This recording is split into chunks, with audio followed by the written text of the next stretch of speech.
Welcome to the extremely boring stories. Today we listening. What happened to the Mary Celeste? The Mary Celeste did not begin as a mystery. If you imagine her that way, already wrapped in fog and unanswered questions, you are starting too late. She began as paperwork. She began as contracts, timber invoices, dockyard schedules, and insurance valuations written in careful ink by men who would never sail on her. In 1861, she was launched in Nova Scotia under a different name, Amazon, a modest brigantine designed for trade, not legend. She was not fast. She was not especially large. She did not carry cannons or explorers or treasure. She carried cargo, and the expectations of a shipping industry built on routine. By the time she became the Mary Celeste, she had already lived a life most ships would consider complete: ownership changes, minor accidents, financial disappointments. Nothing dramatic enough to be remembered. Just enough trouble to make her slightly undesirable, the sort of vessel that changes hands quietly. When Captain Benjamin Spooner Briggs took command in 1872, he was not stepping into danger. He was stepping into normality. Briggs was experienced, careful, and deeply religious in a practical way. He believed in order, in logs kept neatly, in maintenance done on time. He was not known for drinking, gambling, or impulsive decisions. This matters, because history often tries to blame individuals when events refuse to make sense. You should imagine Briggs not as a doomed figure, but as a man planning a voyage. He inspected the ship personally. He supervised repairs. He reviewed crew selections with care. He chose to bring his wife, Sarah, and their 2-year-old daughter, Sophia, not because he was reckless, but because the voyage appeared safe. Captains did this when they expected nothing unusual. The cargo was denatured alcohol, industrial spirits, packed in barrels, destined from New York to Genoa. Not glamorous, not volatile in reputation. Just another trade good feeding Europe's industries. The paperwork was proper. The weather forecasts were acceptable by 19th century standards, which is to say, uncertain, but not alarming. On November 7, 1872, the Mary Celeste left New York Harbor. There was no fanfare. No witnesses noted anything odd. The crew consisted of 7 men, mostly experienced sailors, many of whom had sailed similar routes before. They were not strangers thrown together at the last minute. They were ordinary working men expecting weeks of predictable hardship, watch rotations, salted food, damp clothing, and long days with little conversation. You should picture the ship moving slowly out to sea, sails set carefully, the harbor fading without ceremony.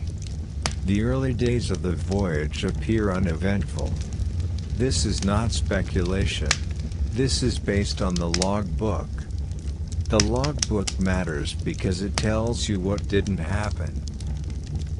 Entries show routine progress, steady winds, normal adjustments. No mention of illness. No arguments recorded. No damage worth noting. The captain's handwriting remains consistent, calm, measured, professional. When historians look for the beginning of a mystery, they often want a crack in the surface. The Mary Celeste offers none. For days, then weeks, the ship moves across the Atlantic like thousands before her. Life on board followed the unglamorous rhythm of merchant sailing. Crew members stood watch, checked rigging, cleaned decks. Meals were simple. Nights were dark and repetitive. The presence of Sarah and little Sophia likely softened the atmosphere. Children on ships were not unheard of, and Sophia's routines, sleeping, crying, being carried, would have added small domestic sounds to an otherwise mechanical existence. Nothing suggests panic. Nothing suggests fear. Nothing suggests preparation for disaster. The last dated log entry was written on November 25, 1872, near the Azores. It recorded the ship's position and weather conditions. No urgency. No distress. No hint that within days, or hours, the vessel would become something else entirely. After that entry, there is silence. Not dramatic silence. Just absence. Weeks later, on December 5, the British brigantine Dei Gratia spotted the Mary Celeste drifting in the Atlantic. The ship was under partial sail, moving aimlessly, not wrecked, not burning, not signaling for help. When the Dei Gratia crew boarded her, they did not step into chaos. They stepped into order interrupted. The cargo was largely intact. Personal belongings were still in place. Clothing lay folded. Navigation instruments were present, though some were missing. The ship's boat, the lifeboat, was gone. Most unsettling of all, there was no sign of struggle. No blood. No overturned furniture. No damage consistent with violence. Food remained. Water remained. The ship itself was seaworthy. Only the people were gone. At this point, history often jumps ahead, toward theories, accusations, supernatural suggestions. But to understand what happened, you have to resist the urge. You have to sit with the ordinariness of what remained. Because the most disturbing part of the Mary Celeste is not what was found. When you step onto the Mary Celeste as the men of the Dei Gratia did, you are not stepping into a moment of catastrophe. You are stepping into a pause. The first thing they noticed was that the ship was still alive in a technical sense. Her sails were partly raised. Her hull took on no dangerous amount of water. The rigging was worn but functional. She was not drifting helplessly. She was moving, slowly and obediently, the way a ship does when nothing is actively wrong. This matters, because abandonment at sea usually follows visible damage. A mast broken. A hull breached. Fire. Flooding.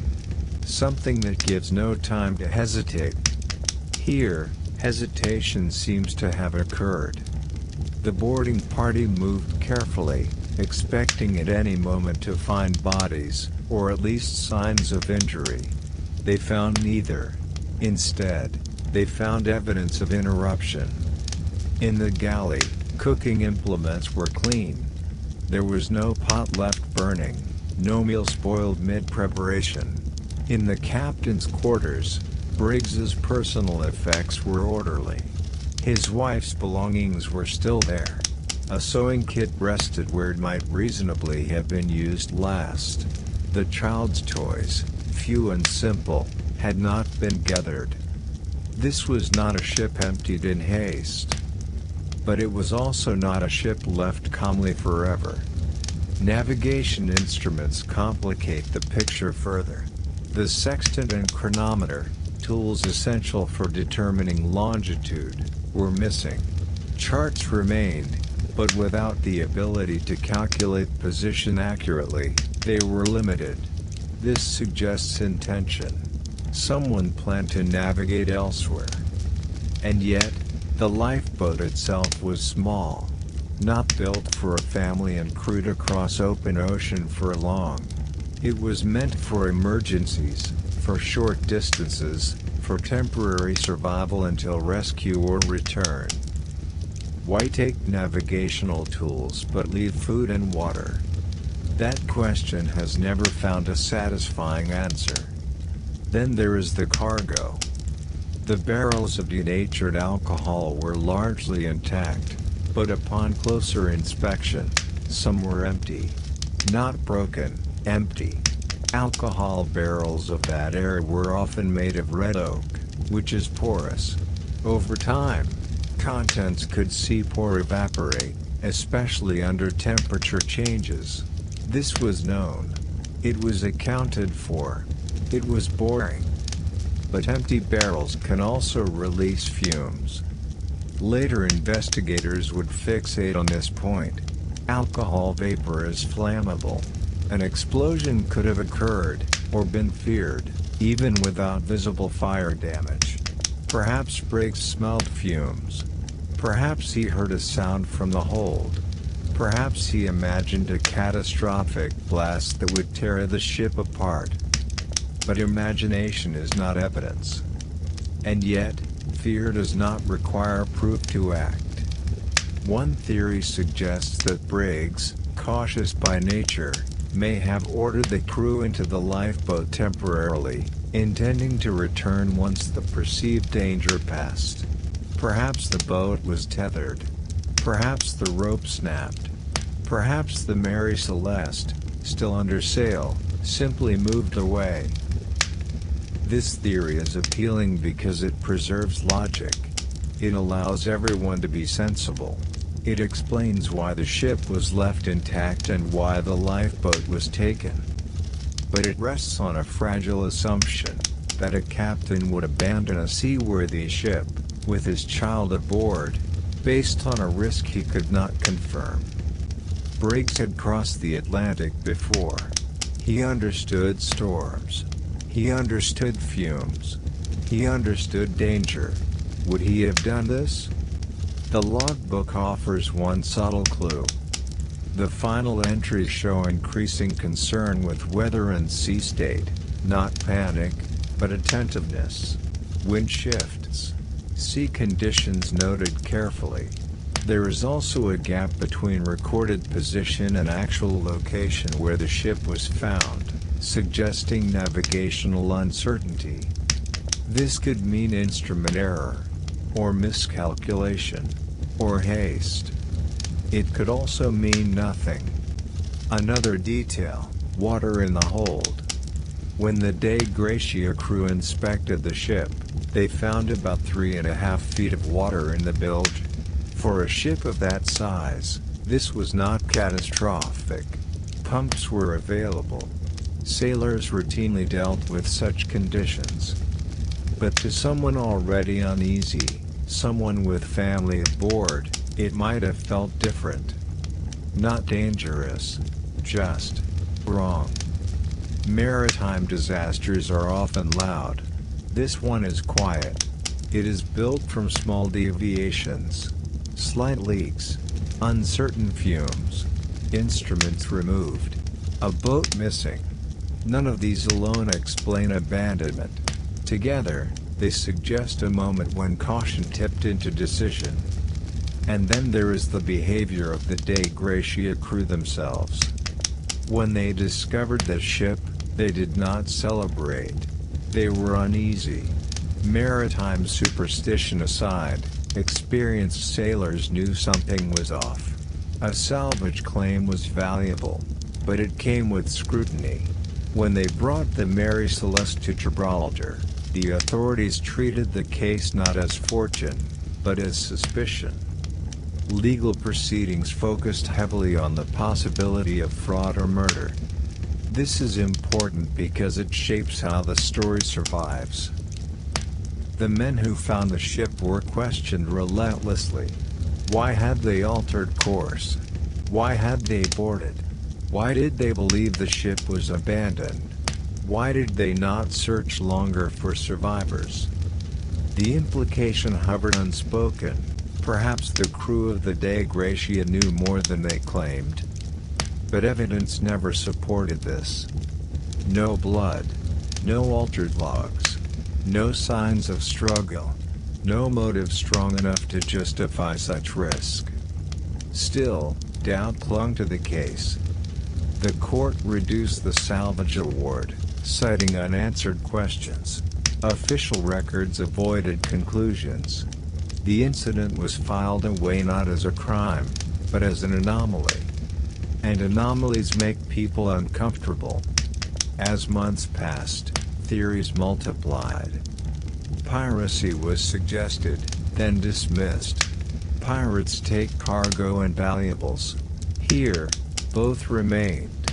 Mutiny was proposed, but the crew had no reason to overthrow a captain known for fairness, and mutineers do not abandon ships they control.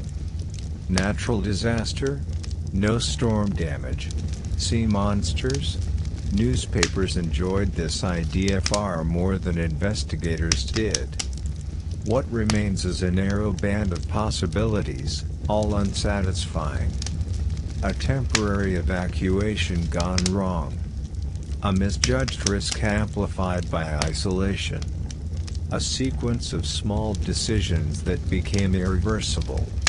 And perhaps the hardest truth, we may be looking for a single cause where none exists. History prefers clear endings. But most real events unfold through uncertainty layered on uncertainty. The Mary Celeste may not have been abandoned so much as mismanaged by caution. And if that is the case, then the tragedy is not mystery, but timing. If the lifeboat remained tethered a little longer. If the ship slowed instead of surged. If one decision had been delayed by minutes. The most ordinary object connected to the Mary Celeste is also the most revealing. It is not the ship. It is not the missing lifeboat. It is not even the empty barrels. It is the logbook. A ship's logbook is not a diary. It is not a place for thoughts, fears, or speculation. It is a working document. Dates, positions, wind direction, sail adjustments, course corrections. It exists to satisfy owners, insurers, courts, and future captains. It is meant to be boring, precise, and unemotional. Captain Benjamin Briggs wrote his log the way he lived his professional life, carefully and without flourish. When you read it today, you do not feel dread. You feel expectation. Every entry assumes there will be another one tomorrow. The final entry, dated November 25, 1872, does not close anything. It does not summarize. It does not warn. It does not hint that it will be the last time Briggs will put pen to paper. That is what makes it unsettling. The ink does not trail off. The handwriting does not shake. There is no smudge from a sudden movement. It simply stops. Logbooks were often written at the same time each day, usually after the noon position was calculated. This rhythm matters. It means Briggs likely sat down calmly, did his calculations, recorded his observations, and put the book away with the expectation of using it again. There is no evidence he knew he was about to abandon the ship. And yet, the book was found open. Not dramatically open, flung across a desk, just left. As if the next step was obvious enough not to require documentation. This detail has been overlooked in favor of grander mysteries, but it tells you something important. Whatever decision was made, it was not one Briggs planned to explain later. Maritime culture depended heavily on documentation. Captains knew that any loss of ship or cargo would be investigated. Logs were their primary defense. Briggs, a man known for discipline and foresight, would not have ignored this lightly. So why did he leave without closing the record? To answer that, you have to understand how logbooks function psychologically as well as practically. A logbook assumes continuity. It assumes tomorrow exists. When captains abandon ships permanently, when they know there is no return, they often make a final entry. Even a brief one. A statement of cause. A time. A justification. Not for drama, but for responsibility. The absence of such an entry suggests Briggs did not believe the abandonment was final.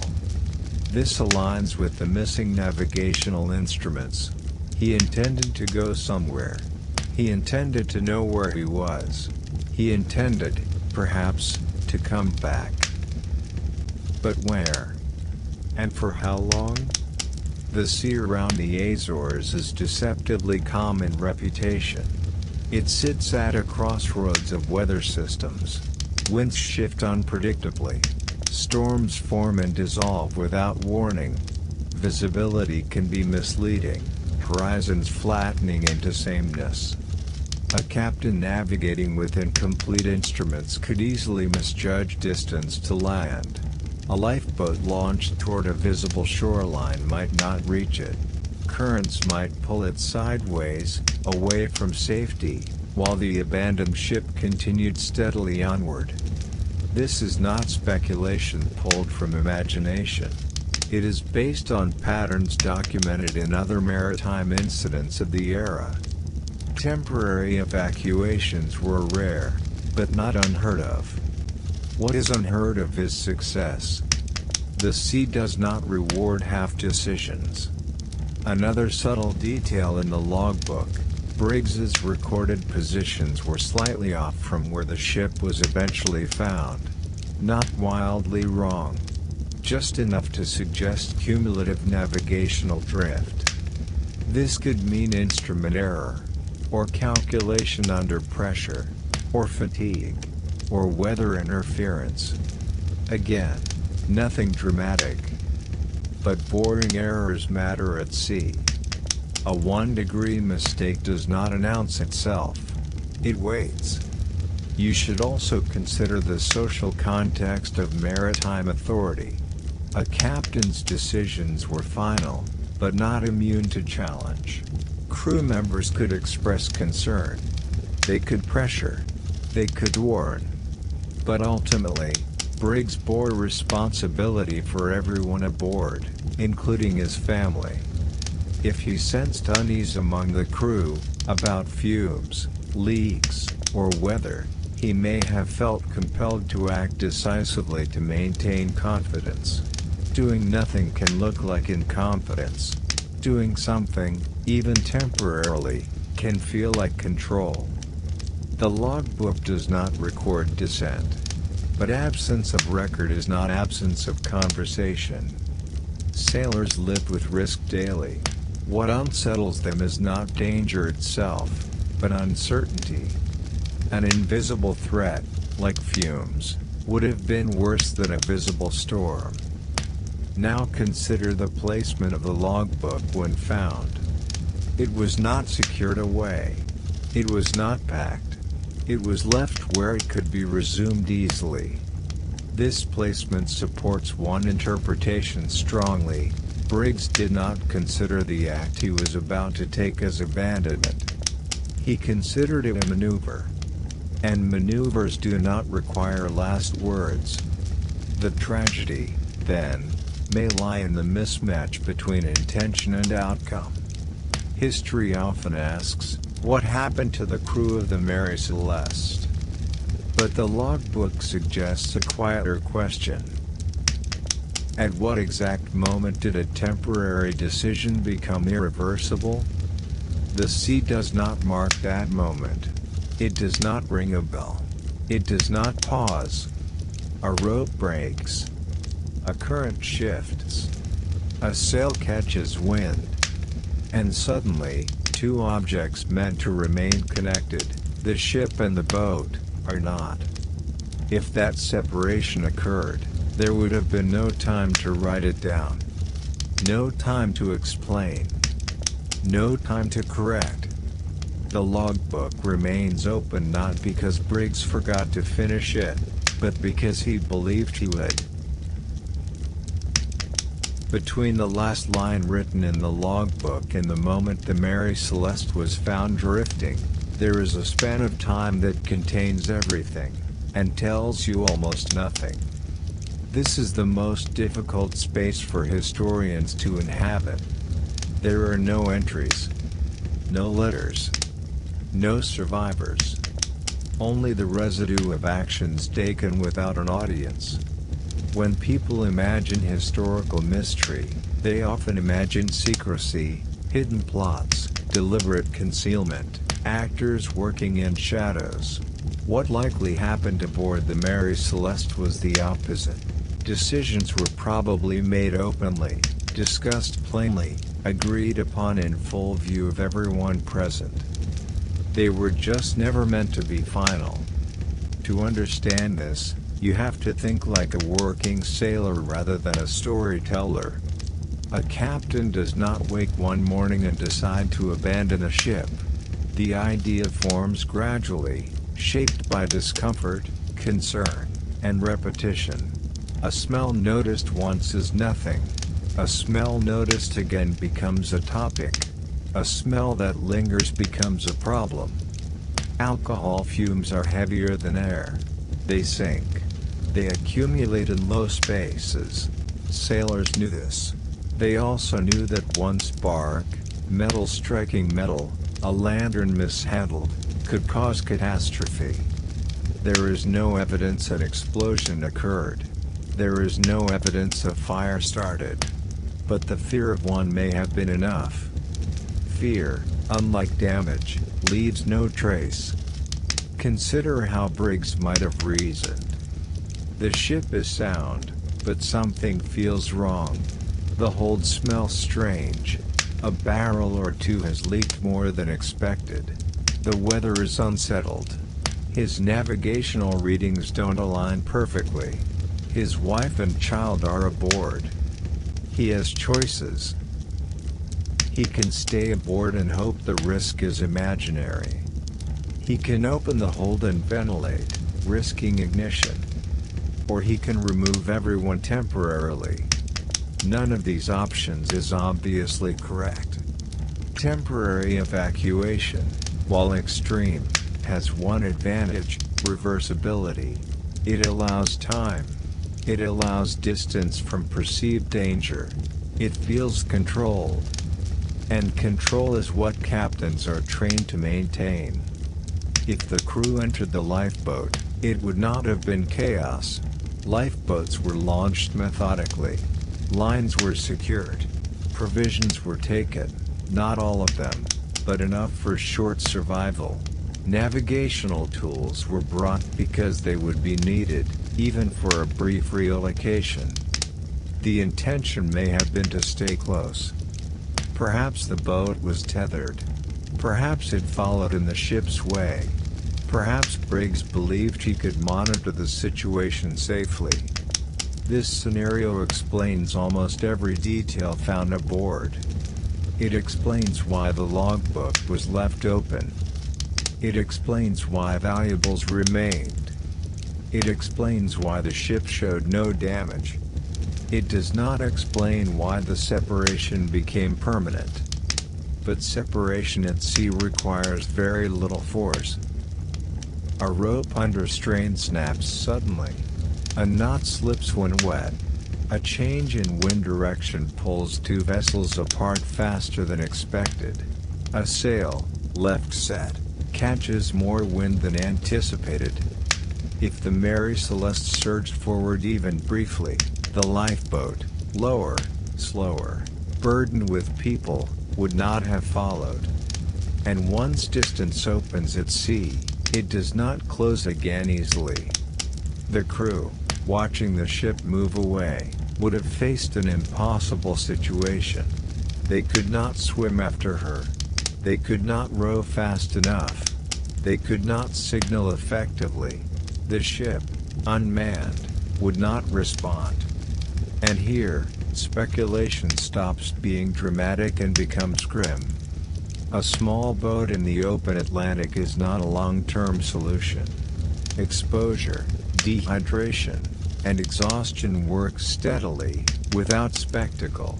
If land was misjudged, if currents carried them off course, survival would have been measured in days at most. No bodies were ever found. This is not unusual. The ocean is efficient at erasing. What remains unsettling is not how they died. but how close they were to safety when they left it. The Mary Celeste continued on, obedient to wind and sail, needing no one. When found, she was closer to land than the lifeboat likely ever was. This inversion, where the empty vessel survives and the people vanish, disturbs because it contradicts our instincts. We expect human presence to mean resilience. But ships are designed to endure neglect. People are not. As investigations unfolded in Gibraltar, authorities struggled with this narrative. They wanted intent. They wanted guilt. They wanted something to accuse. But the evidence resisted. The logbook refused to become confession. The ship refused to become crime scene. The cargo refused to explain itself. Legal documents from the inquiry reveal frustration. Language becomes circular. Phrases repeat. Questions return unanswered. Salvage lore required a reason for abandonment, but none could be proven. The court eventually settled on ambiguity. And ambiguity is unsatisfying. Newspapers filled the gap. They exaggerated. They speculated wildly. They introduced violence where none was found. They transformed absence into spectacle. But if you return to the logbook, if you trust its tone rather than its silence, you find a different story. You find a man who expected continuity. You find a decision made to preserve life, not abandon it. And you find the limits of planning in an environment that does not negotiate. The logbook, left open, is not an oversight. It is evidence of belief that the next line would be written. And that belief is the most fragile thing aboard any ship. Because the sea does not honor expectations. It does not pause for reconsideration. It does not announce the moment when caution turns into catastrophe. That moment likely passed without sound. A drifting ship. A receding sail. A small boat left behind. No witness survived to record it. When the Mary Celeste was brought into Gibraltar, the ship herself was no longer the most important object under consideration. The cargo was. This is easy to miss when you approach the story from a modern perspective, where the disappearance of people naturally outweighs the fate of goods. But in the 19th century maritime world, cargo was not secondary. Cargo was the reason ships existed at all. Ships were tools. People were necessary operators, but replaceable ones. Barrels of alcohol, by contrast, represented contracts, capital, and liability. The Mary Celeste carried 1,701 barrels of denatured alcohol. They were stacked in the hold carefully, arranged to minimize movement during rough seas. Each barrel was sealed, marked, and documented. The shipment had been insured. Its condition upon arrival mattered not only to the ship's owners, but to insurers, merchants, and courts that would decide who lost money and who did not. And when inspectors descended into the hold in Gibraltar, what they found was frustratingly ordinary. Most barrels were intact. Some were empty. None showed signs of deliberate tampering. There were no pry marks, no punctures, no splintered staves. The barrels that had lost their contents had done so quietly, likely through evaporation or seepage over time. This was a known phenomenon. It was dull. It was expected. It was boring. And yet, it became central to the story. Because once people disappear, objects inherit their meaning. Alcohol is volatile, not only chemically, but symbolically. It invites speculation. Vapors, fumes, explosions. Invisible threats are always more compelling than visible ones. Investigators latched onto the barrels not because they were suspicious, but because they were available. The cargo could be measured. The cargo could be counted. The cargo could be blamed. But alcohol barrels do not explain behavior. They do not tell you why a captain would remove his family from a ship. They do not explain why experienced sailors would step into a smaller, more dangerous vessel when a larger one remains seaworthy. At best, they offer context, a background condition that might have influenced fear. What matters more is what the cargo did not show. There was no rush to save it. No effort to move it. No attempt to secure it further. If the crew believed the ship was moments away from destruction, they did not behave like men trying to preserve valuable goods.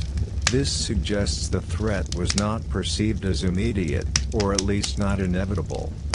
And this distinction is critical. Immediate danger triggers instinct. Potential danger triggers deliberation. The Mary Celeste looks like a ship that was deliberated over. The cargo also reveals something else: time. Alcohol does not evaporate suddenly. Barrels do not empty overnight. The seepage that investigators noted would have occurred gradually, over days or weeks. This means any fumes associated with it would not have appeared abruptly either. If fumes played a role, they did so slowly. This aligns with a creeping unease rather than a sudden panic. One barrel leaking more than expected might prompt monitoring. Several might prompt concern. The smell might become persistent. Conversations might repeat themselves. The captain might begin to consider options, not because disaster is certain, but because uncertainty has become exhausting. And exhaustion erodes judgment. It is easy, from a distance of more than a century, to imagine perfect decisions made under pressure. But the reality of maritime command was far messier. Captains operated without radio, without engines, without rescue infrastructure. Once a decision was made, it could not be undone easily. This is where cargo becomes psychologically important. The barrels in the hold were not just goods. They were a risk that could not be fully assessed. You could not see vapor. You could not measure it accurately. You could only smell it, and smell is unreliable, especially at sea, where salt, pitch, wood, and dampness already fill the air. If Briggs smelled something unusual, he could not confirm its danger. He could only imagine consequences. And imagination, when responsible for others, becomes a burden. The presence of his wife and child would have sharpened this burden. A single sailor might accept risk. A father is less likely to. This does not make Briggs exceptional. It makes him human. What complicates matters further is that alcohol cargo was common. Thousands of ships carried similar loads without incident. If the cargo alone were sufficient cause for abandonment, the seas would have been littered with empty vessels. This suggests the cargo was not the cause, but a factor among several. The hold also contained water. Not enough to sink the ship, but enough to require attention. Combined with leaking barrels, this might have created the impression of worsening conditions, even if the reality remained manageable. And perception, again, is everything. When the Mary Celeste was judged in court, the cargo became a proxy for explanation. Lawyers and officials wanted something concrete to point to. A reason that could be written down. A cause that could be recorded. They found none that satisfied. The cargo was too intact to justify panic. Too damaged to dismiss entirely. too boring to resolve anything. And so it joined the growing list of objects that survived the voyage without answers. The barrels arrived alone, fulfilling their contractual journey in a way that people did not. They were unloaded, accounted for, and distributed. The alcohol was used. It disappeared into factories and workshops. Its purpose was fulfilled. The crew's purpose, by contrast, was left undefined. This inversion, where goods complete their destiny and humans do not, feels wrong because it challenges how history is usually framed. We expect objects to be secondary. Here, they become the only witnesses left standing. And they say almost nothing. They tell you that the ship was not destroyed. They tell you that theft was unlikely. They tell you that time passed quietly. They do not tell you why the moment of departure happened when it did. They do not tell you what was said on deck before the boat was lowered. They do not tell you whether anyone hesitated. As the case receded into official archives, the cargo lost its legal significance. The barrels became footnotes. The ship was eventually sold, renamed, and returned to service, only to meet an unremarkable end years later. But the image remains, a hold full of barrels that outlived the people meant to deliver them. Once the Mary Celeste entered port and her cargo was unloaded, the story quietly changed shape. Out on the Atlantic, the disappearance had been human. In Gibraltar, it became administrative. The barrels were counted again, this time not by sailors but by clerks. Their value was assessed not in usefulness, but in liability. Documents replaced speculation. Ledgers replaced questions. The mystery did not deepen, it flattened. This is one of the least remembered aspects of the case, and also one of the most revealing. Because when history becomes paperwork, you learn what mattered most to the people recording it. Insurance companies were the first to take interest. Maritime insurance in the 19th century was not abstract, it was personal and exacting. Premiums were calculated based on routes, cargo type, ship condition, and captain reputation. Benjamin Briggs had been considered a low-risk captain. The Mary Celeste herself, though not glamorous, was considered serviceable. The loss of the crew triggered claims. The survival of the ship complicated them. If a ship was lost at sea, insurers paid out and moved on. If a ship arrived without its crew, responsibility became murky. Was this a loss? A salvage? A failure of command? An act of God? Every possibility carried financial consequences. And so the barrels, silent, intact, unimpressed by tragedy, became evidence. Inspectors examined them for signs of fraud. Were they intentionally emptied? Had someone siphoned alcohol to sell elsewhere? Was this a staged abandonment designed to collect insurance money? Such accusations were common in maritime cases. The sea provided cover. Records were incomplete. Death erased testimony. But here, the cargo resisted those narratives. The empty barrels did not suggest theft. Alcohol, once removed, leaves traces, residue, smell patterns inconsistent with evaporation. None were found. The barrels were empty in the way barrels become empty when time, wood, and temperature do their work. This conclusion disappointed investigators, because it meant there was no villain. The insurance adjusters were left with an uncomfortable reality: the cargo had survived, the ship had survived, and yet the people had not. Someone had to absorb the loss, but no one could be blamed cleanly. This is where the story becomes quietly bureaucratic. Compensation negotiations dragged on. Salvage awards were reduced.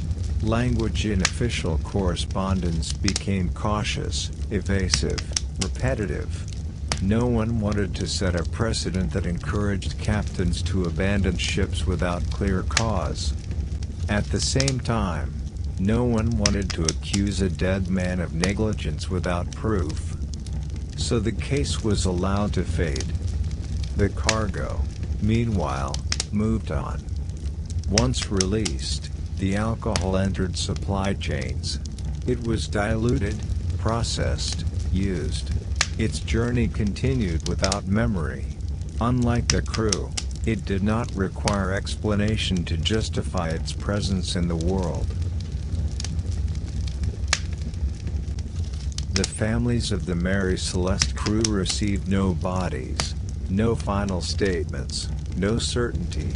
Some received partial compensation. Some received nothing at all. Their grief was quiet, dispersed, unrecorded. There were no monuments, no mass funerals, no official closure.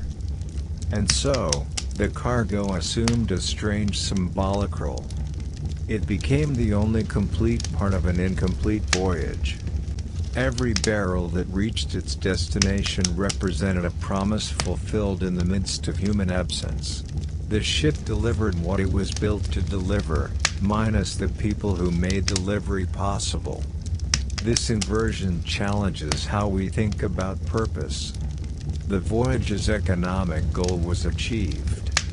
The voyage's human goal was erased. Which one does history prioritize? You can see the answer in what survives in archives. Cargo manifests survive. Insurance ledgers survive. Court transcripts survive. The inner lives of sailors do not. Their fears, conversations, doubts, and final decisions were never recorded. They were not insurable assets. They did not belong to institutions with filing systems. And so, the Mary Celeste becomes a story about imbalance, about how systems are designed to track material success even when human meaning collapses. This imbalance also shaped later retellings. Writers and journalists, frustrated by the dullness of the official record, introduced drama where none existed. They imagined violence, madness, betrayal. They needed to restore human intensity to a story that had been flattened by documentation. But the real lesson may lie in the flattening itself. The cargo did not matter without the crew, not emotionally, not ethically. Yet it mattered most in the systems that recorded the event. This tells you something about the 19th century world, and perhaps about the modern one as well. Value is easier to assign to objects than to lives. Objects can be priced. Lives can only be mourned. And mourning does not fit neatly into ledgers. As months turned into years, the Mary Celeste faded from legal relevance. She was sold, renamed, returned to service. Her later fate was unremarkable. She did not haunt the seas. She did not reappear mysteriously. She simply aged, deteriorated, and was eventually destroyed. The barrels, long since emptied, ceased to exist as objects at all.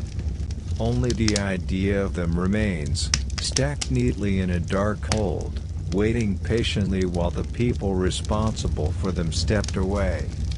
That image lingers because it refuses to resolve. It suggests that the disaster was not dramatic enough to leave scars on wood or steel. It suggests that the mistake, if there was one, existed entirely in judgment and timing. And judgment leaves no physical trace. Long after the Mary Celeste stopped drifting, long after her decks were walked by strangers, the story did not end at sea. It ended at desks. This is where many listeners stop paying attention. Courtrooms, documents, procedures, delays. Nothing dramatic. No storms. No final cries. Just men seated indoors, surrounded by paper, trying to decide what had happened without ever having been there. And yet, this is where the disappearance truly hardened into history. When the Mary Celeste arrived in Gibraltar under the care of the Dei Gratia crew, maritime law took over immediately. The ship was not simply found, it was claimed. Salvage law governed such cases, and salvage law required explanation. Not a story, not a theory, but a legally acceptable reason for why a ship had been abandoned. The problem was simple and unsolvable at the same time. A ship had crossed the Atlantic without its crew. The cargo was largely intact. There was no sign of violence. There was no proof of disaster. Maritime law was not designed for this. The law assumes categories. Ships are lost to storms. Ships are captured by pirates. Ships are destroyed by fire. Crews mutiny. Captains err. In each case, responsibility can be traced, even if imperfectly. The Mary Celeste refused categorization.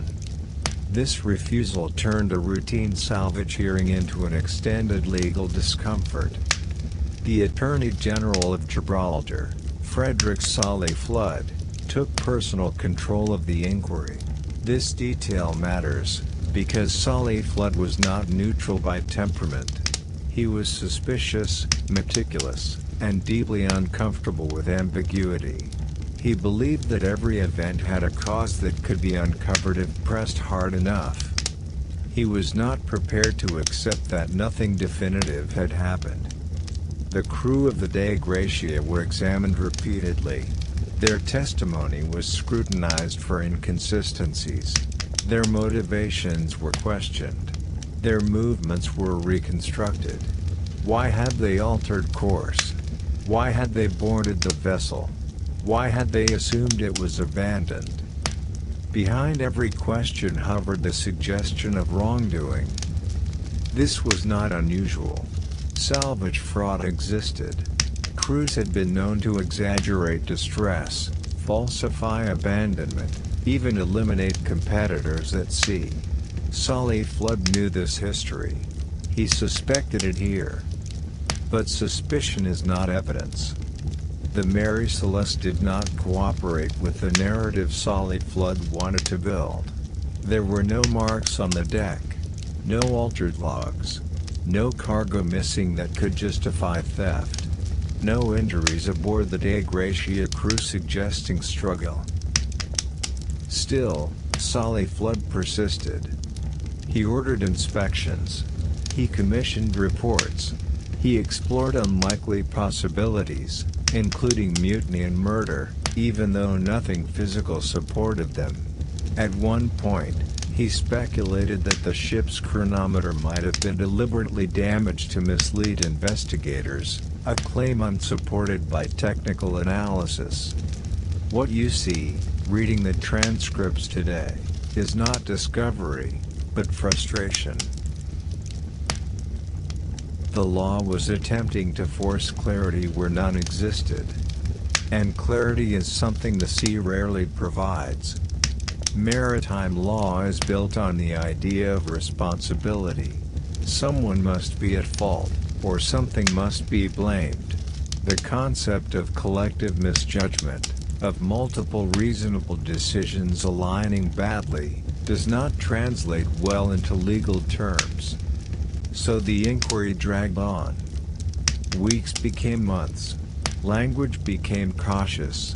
Conclusions softened. The initial certainty that something criminal had occurred slowly dissolved into discomfort.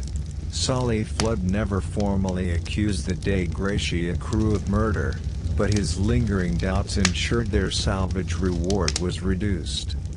Not because they were proven guilty, but because certainty was absent. This matters, because it shows how institutions handle mystery. They do not resolve it. They contain it. By reducing the salvage award, the court signaled that something about the case was unsatisfactory without committing to an explanation. This preserved the integrity of the legal system while leaving the human questions unanswered. The ship was released. The cargo was clear. The paperwork was filed. And the law moved on. But the unresolved nature of the case left a vacuum. Into that vacuum would later pour speculation, exaggeration, and myth. Writers would pick up where courts had stopped. Fiction would fill the spaces law could not. Yet the legal record remains stubbornly dull. It tells you that no crime was proven. It tells you that no cause was established. It tells you that responsibility could not be assigned.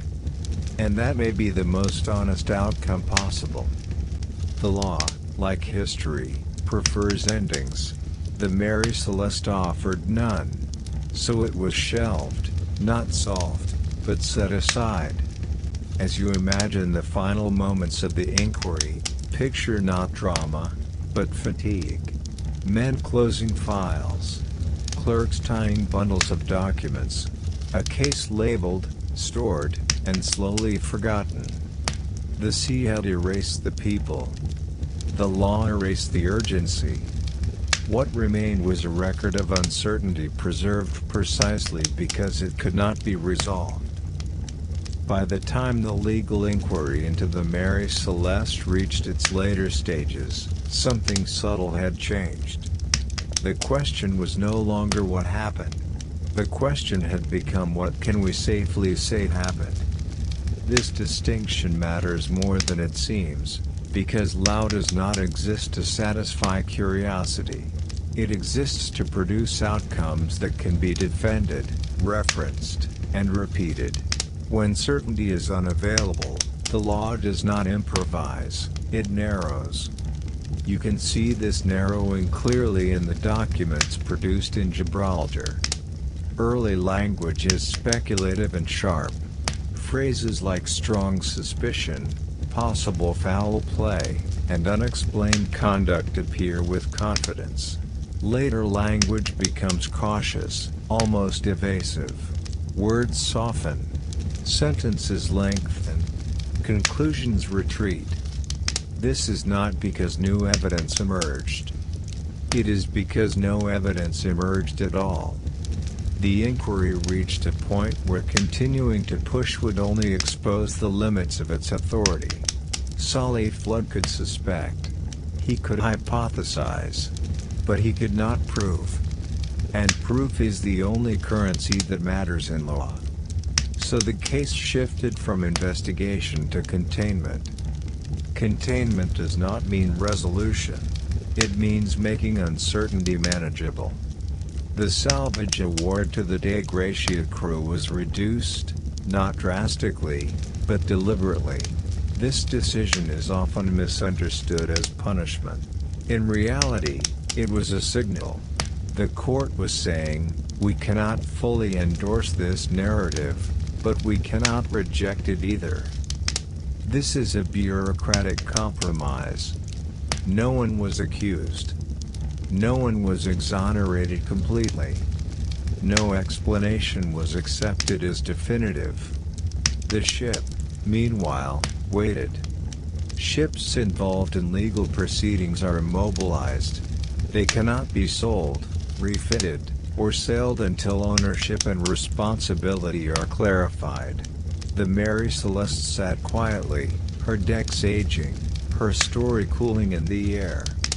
When she was finally released, there was no announcement. No declaration of innocence. No final word. Just permission to proceed. This quiet ending is uncomfortable because it feels incomplete. But it reflects how institutions actually behave when confronted with ambiguity. They do not dramatize it. They do not mythologize it. They archive it. and archives are where unresolved things go to become permanent without becoming meaningful. The legal record of the Mary Celeste does not attempt to explain the crew's disappearance. It explains why no explanation could be adopted. That distinction is subtle, but essential. From a legal standpoint, the case was finished. From a human standpoint, it never began to end. The families of the crew received no answers from the court. There was no official cause of death. No formal acknowledgement of error or misjudgment. The law had no language for what had occurred. And so it offered silence. This silence was not neutral. It shaped everything that followed. Because once an official body declines to provide meaning, others rush to supply it. Writers, journalists, and later storytellers inherited a case stripped of authoritative explanation. They filled the gap with imagination, often mistaking drama for depth. Violence replaced hesitation. Madness replaced caution.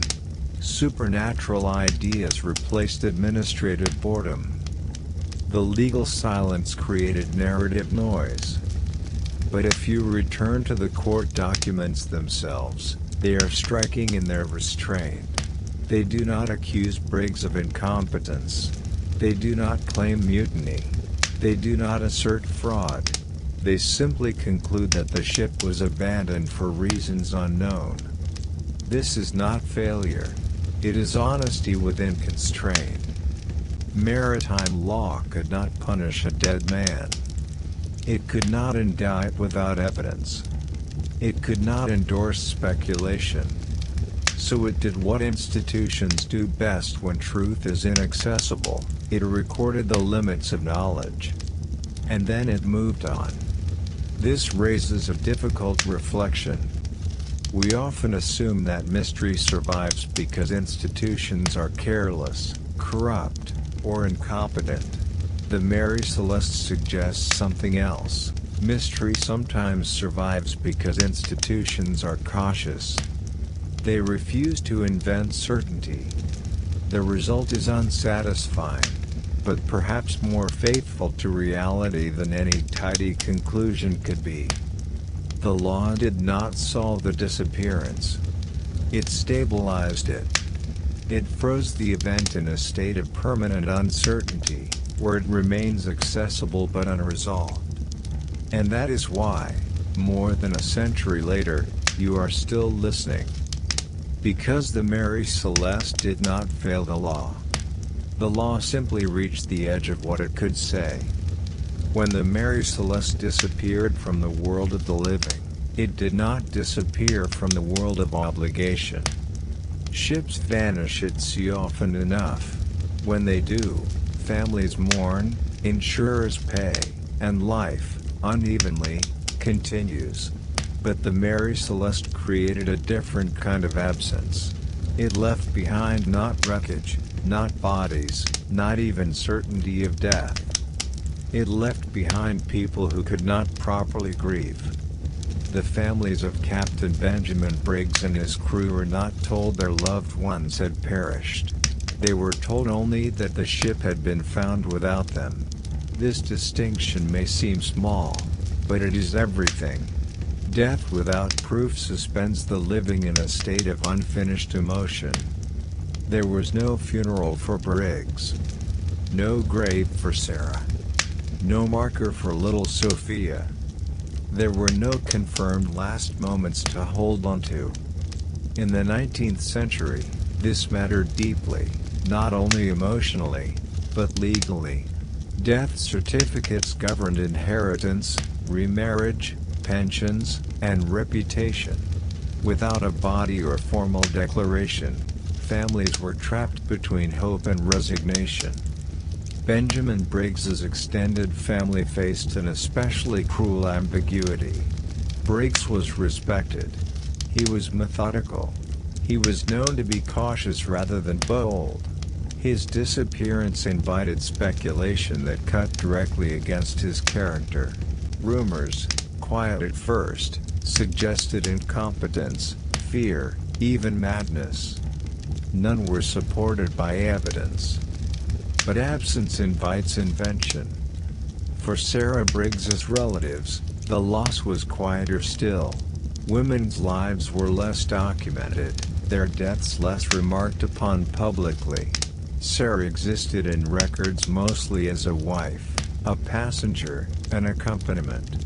Her inner life, the decision to board the ship, the trust she placed in her husband, the routine she maintained at sea, left almost no trace. Her disappearance was recorded, but not explored. And Sophia, 2 years old, was reduced to a line in a manifest. There is no record of her voice, her habits, her expressions. She exists historically only as a name followed by a question mark. The crew's families were scattered across countries and classes. Some were sailors' wives accustomed to long absences and uncertain returns. Others were parents who had sent sons to sea knowing the risks but not expecting erasure. In most maritime tragedies, families at least know how their loved ones died. Storm, fire, wreck.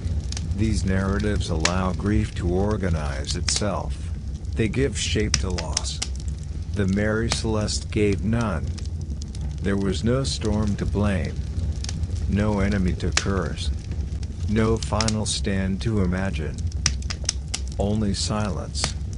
Letters sent to shipping offices received careful replies full of legal language and empty reassurance. Investigations were cited. Courts were mentioned. Nothing was concluded. For years, some families waited. Waiting does not look dramatic. It looks like hesitation. It looks like not packing away belongings. It looks like refusing to declare death even when survival seems impossible. In some cases, families eventually accepted legal declarations of presumed death, not because they believed it, but because life demanded resolution. Children needed guardianship. Property needed transfer. Wives needed the right to remarry. Acceptance was administrative before it was emotional. And even then, doubt lingered. What made this worse was the ship itself. The Mary Celeste did not sink. She did not vanish. She returned, empty, functional, indifferent.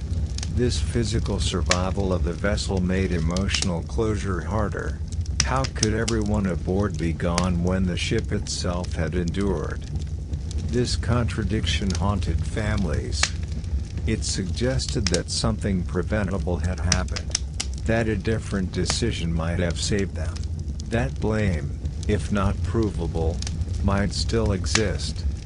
And blame is poison to grief. Public interest did not help. Newspapers turned the disappearance into spectacle. Speculation became entertainment.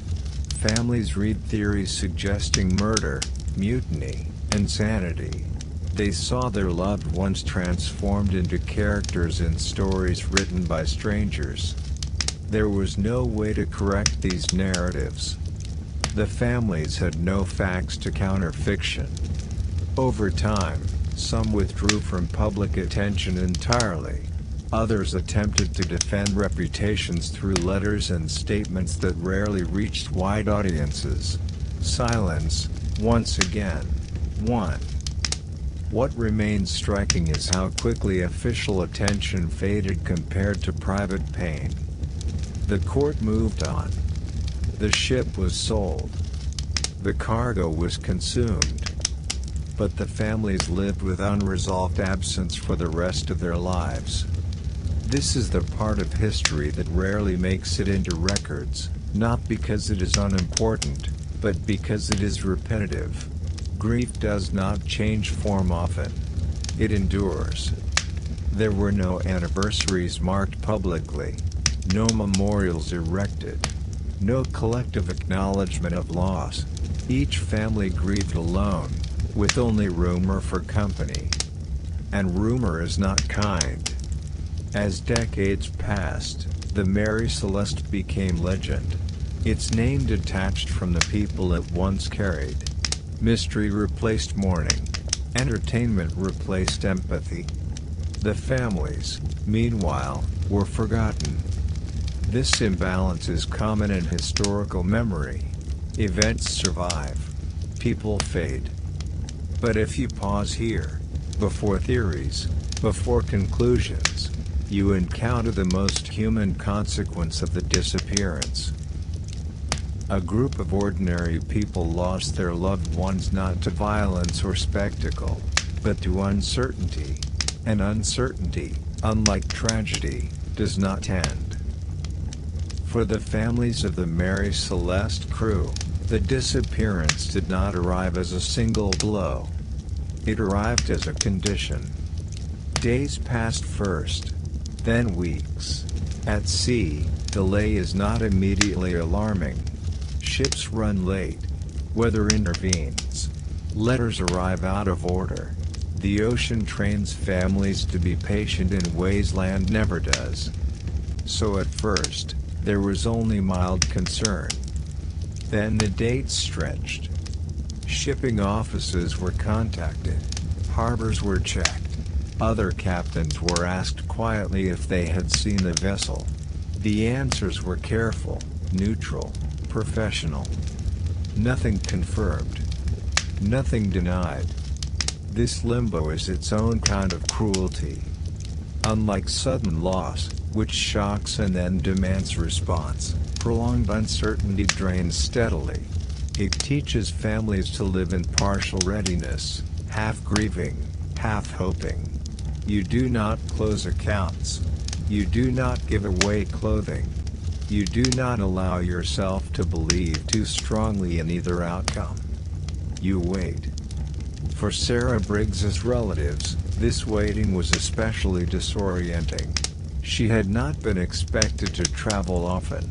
Her presence aboard the ship had been practical and personal, not professional. Her disappearance blurred categories. She was neither sailor nor passenger in the public imagination. She fell through the cracks of record-keeping. When news finally arrived that the ship had been found empty, it did not resolve anything. It replaced uncertainty with a deeper, more corrosive form. How could a ship return without its people? This question haunted families more than the possibility of death. Death implies an event. This implied a decision, or a mistake. And mistakes invite blame. Some families quietly wondered whether their loved ones had panicked. Others wondered if the captain had misjudged. A few even wondered, privately, whether survival somewhere else was possible. These thoughts were not spoken aloud. They did not need to be. They circulated internally, repeating without conclusion. Waiting became a habit. Years later, some families still scanned newspapers for mentions of shipwreck survivors. Others listened for rumors of castaways, amnesiacs, men living under different names. These stories were common in the 19th century, and they sustained hope long past reason. Hope is not rational. It is durable. Legal systems eventually forced decisions. Presumed death declarations were issued after statutory periods. Property changed hands. Lives adjusted. But emotional resolution did not follow legal resolution. Widows remarried and felt disloyal. Parents aged without knowing where their sons' lives had ended. Children grew up with stories that stopped mid-sentence. In this way, the Mary Celeste did not simply remove people from the world. It fractured the continuity of many other lives. The absence of answers did not fade with time. It hardened. It produces endurance. And endurance leaves few artifacts behind. The men of the day Gracia did not set out to become characters in a mystery. They were sailors doing what sailors did, watching the horizon, adjusting their course, thinking about weather, distance, and time. When they spotted the Mary Celeste drifting unevenly under partial sail, their first reaction was not excitement. It was concern. A ship at sea without clear command signals trouble. A ship that does not respond to hails demands investigation. Maritime custom, older than law, required them to act. And yet, the moment they stepped aboard, their fate shifted. In maritime history, rescue and suspicion often arrive together. Salvage law exists to encourage assistance at sea. Without it, ships would pass one another in silence, calculating risk rather than responding to distress. The promise of a reward makes intervention rational. But salvage also invites doubt. Money, after all, distorts motives. The Dei Gratia crew knew this. They documented their actions carefully. They logged positions. They noted conditions. They made no attempt to conceal what they found. The Mary Celeste was plainly abandoned. No bodies. No struggle. No obvious explanation. This should have been a straightforward case. It was not. From the moment the Mary Celeste was brought to Gibraltar, the narrative subtly turned against the men who had found her. Their reward depended on proving abandonment, but abandonment without visible cause looked suspicious. Why would a crew leave a seaworthy ship? If they would not, then perhaps someone else had removed them. And if someone else had removed them, who stood to benefit? Salvage suspicion is not personal. It is structural. The law does not assume virtue, it tests incentive. The Dei Gratia crew stood to gain financially from the discovery. That fact alone placed them under scrutiny. Their testimonies were dissected. Minor inconsistencies, inevitable in any recounting, were magnified. Timelines were questioned. Motives were implied rather than stated. They were never formally accused. But accusation does not require charges to do damage. The implication hovered, you found a ship too conveniently.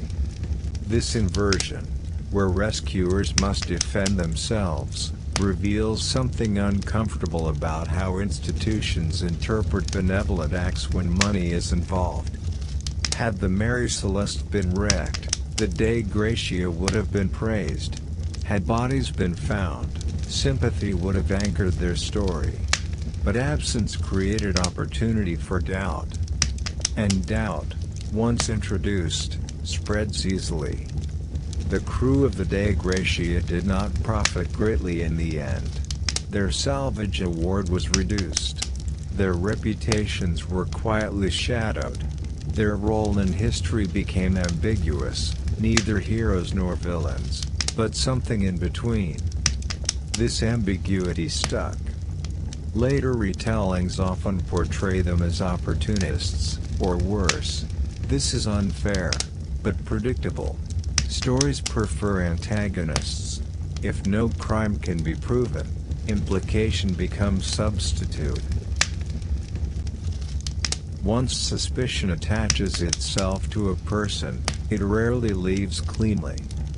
For the crew of the Dei Gratia, the problem was not what they had done, it was when they had done it.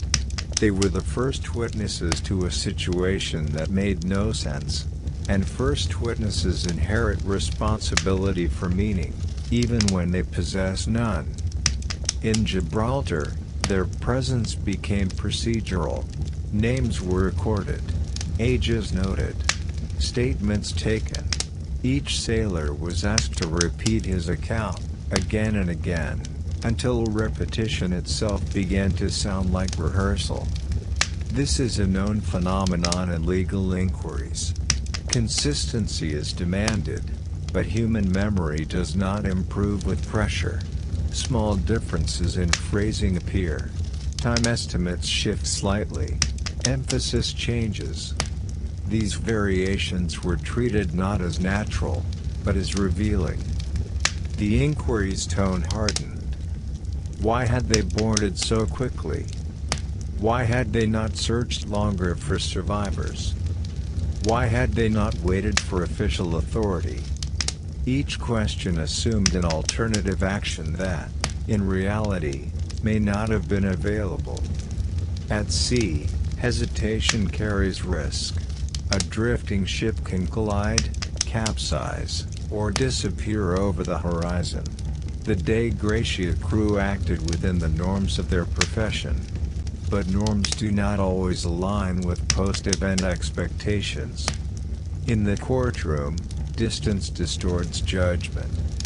From land, it seemed possible that the Dei Gratia could have done more.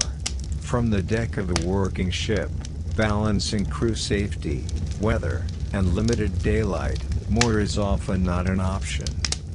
Yet suspicion does not require feasibility. It requires only a gap between outcome and explanation. That gap widened when salvage money entered the conversation. Salvage awards are calculated based on value recovered, risk taken, and conduct displayed. In theory, they are neutral incentives. In practice, they carry moral weight. Receiving money for another's loss feels uncomfortable, even when justified. This discomfort fed doubt. The idea that someone might profit from the disappearance, even indirectly, was enough to taint the Dei Gratia crew's role. They were not accused of violence, but of benefiting from it. This is a subtler charge, harder to disprove. You cannot prove you did not gain advantage from an event that happened around you. The inquiry ultimately reduced their award, citing the mysterious circumstances of the case. This phrase appears neutral, but it functions as judgment without accusation. It implies concern without commitment. It preserves institutional authority while avoiding definitive claims. For the sailors involved, this outcome was deeply unsatisfying. They had followed maritime custom. They had documented their actions. They had risked their own vessel to secure another. And yet, they left Gibraltar under a cloud. This cloud followed them not because evidence demanded it, but because uncertainty required a place to land. When no cause can be found, attention shifts to proximity. Who was closest? Who arrived first? Who benefited indirectly? This pattern repeats throughout history, far beyond maritime cases. First responders, whistleblowers, witnesses, they often inherit suspicion simply by being present when something goes wrong. The Mary Celeste amplified this effect because it offered no counterweight. No survivors came forward. No bodies appeared to redirect focus. The ship itself remained mute. So attention settled where it could, on the men who had found her.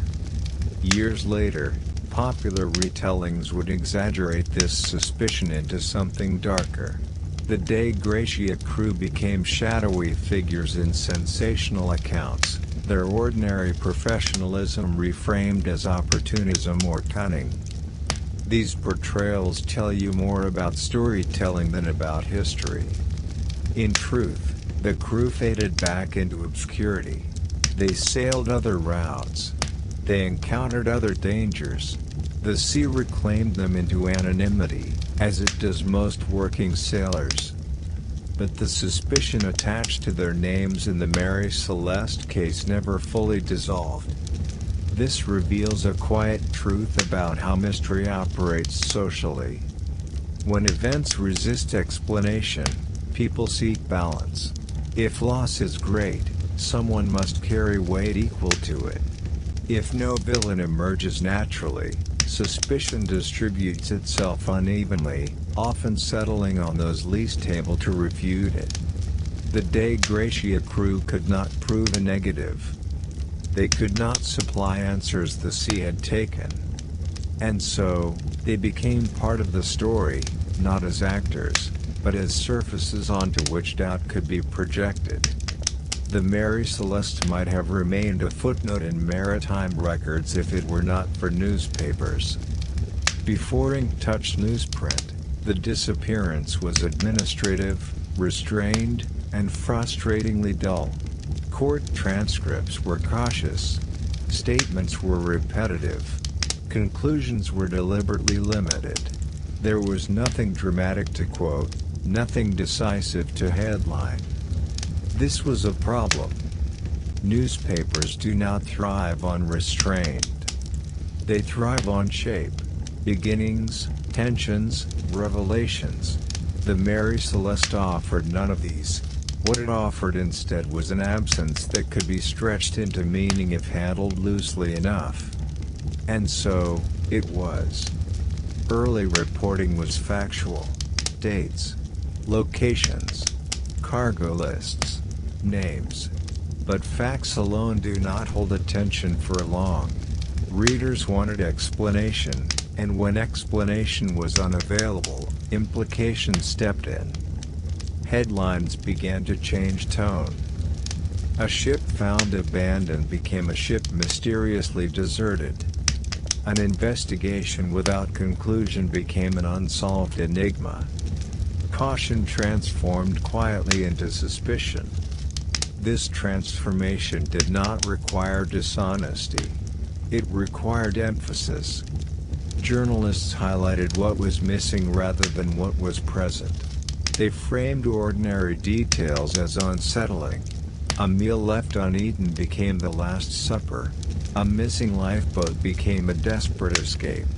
Neutral facts were arranged to suggest urgency where none had been recorded.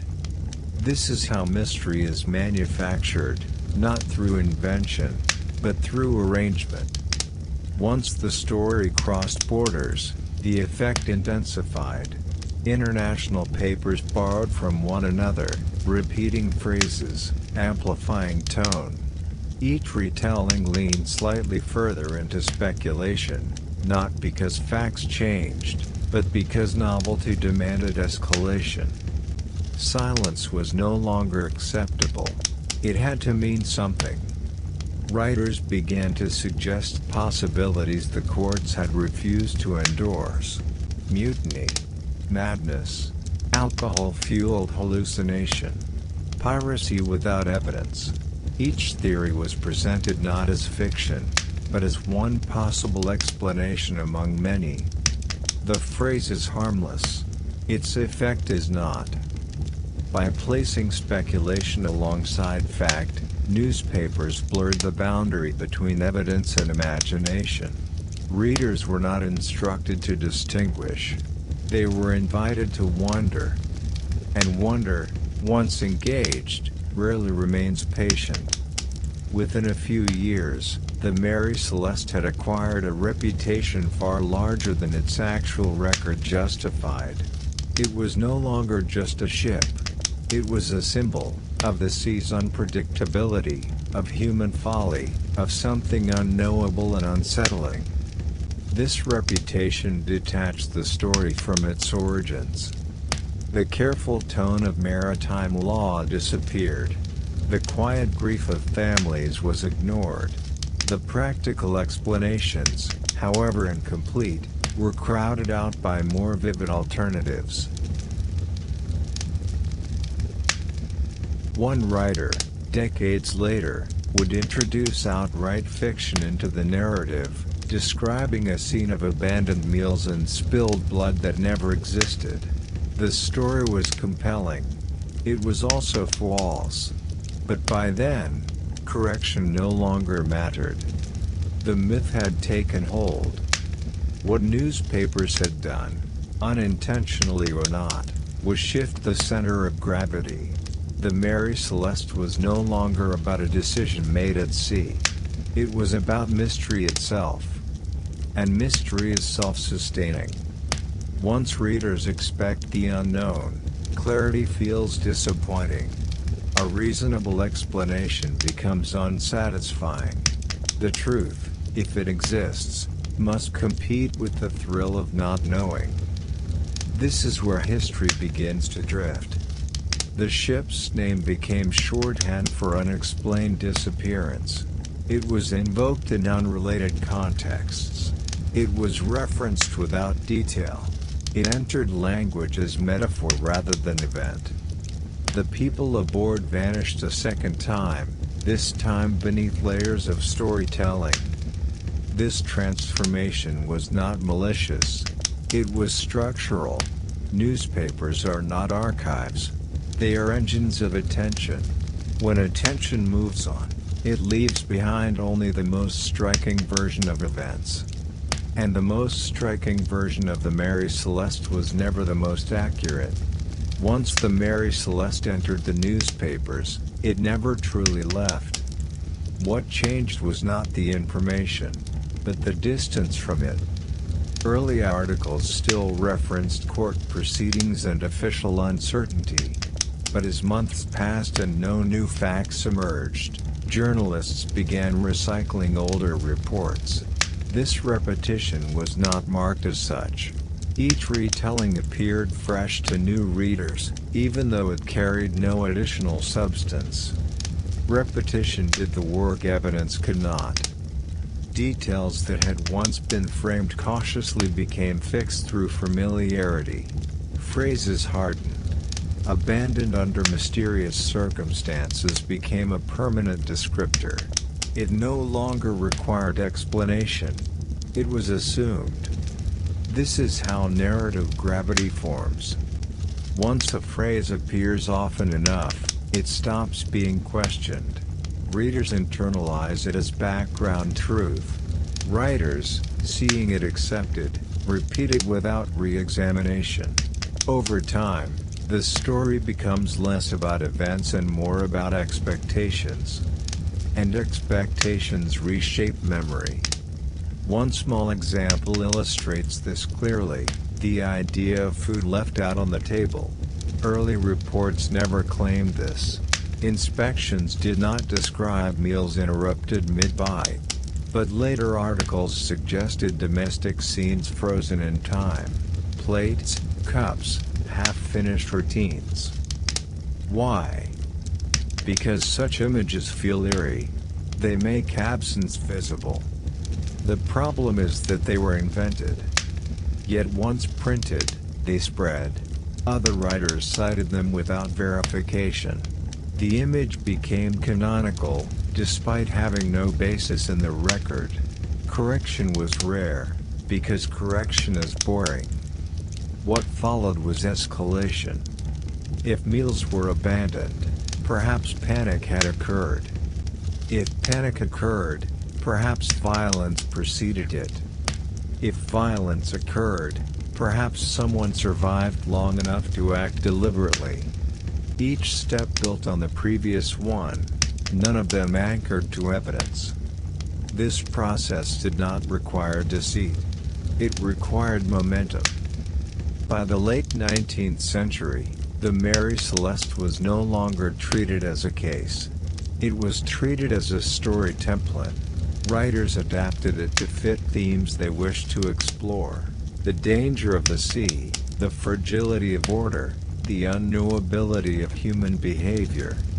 In doing so, they stripped away specificity. Benjamin Briggs ceased to be a careful captain. He became an archetype. The crew ceased to be workers. They became shadows. The ship ceased to be a vessel. It became a stage. This abstraction made the story portable. It could be retold without reference to dates or documents. It could be exaggerated freely.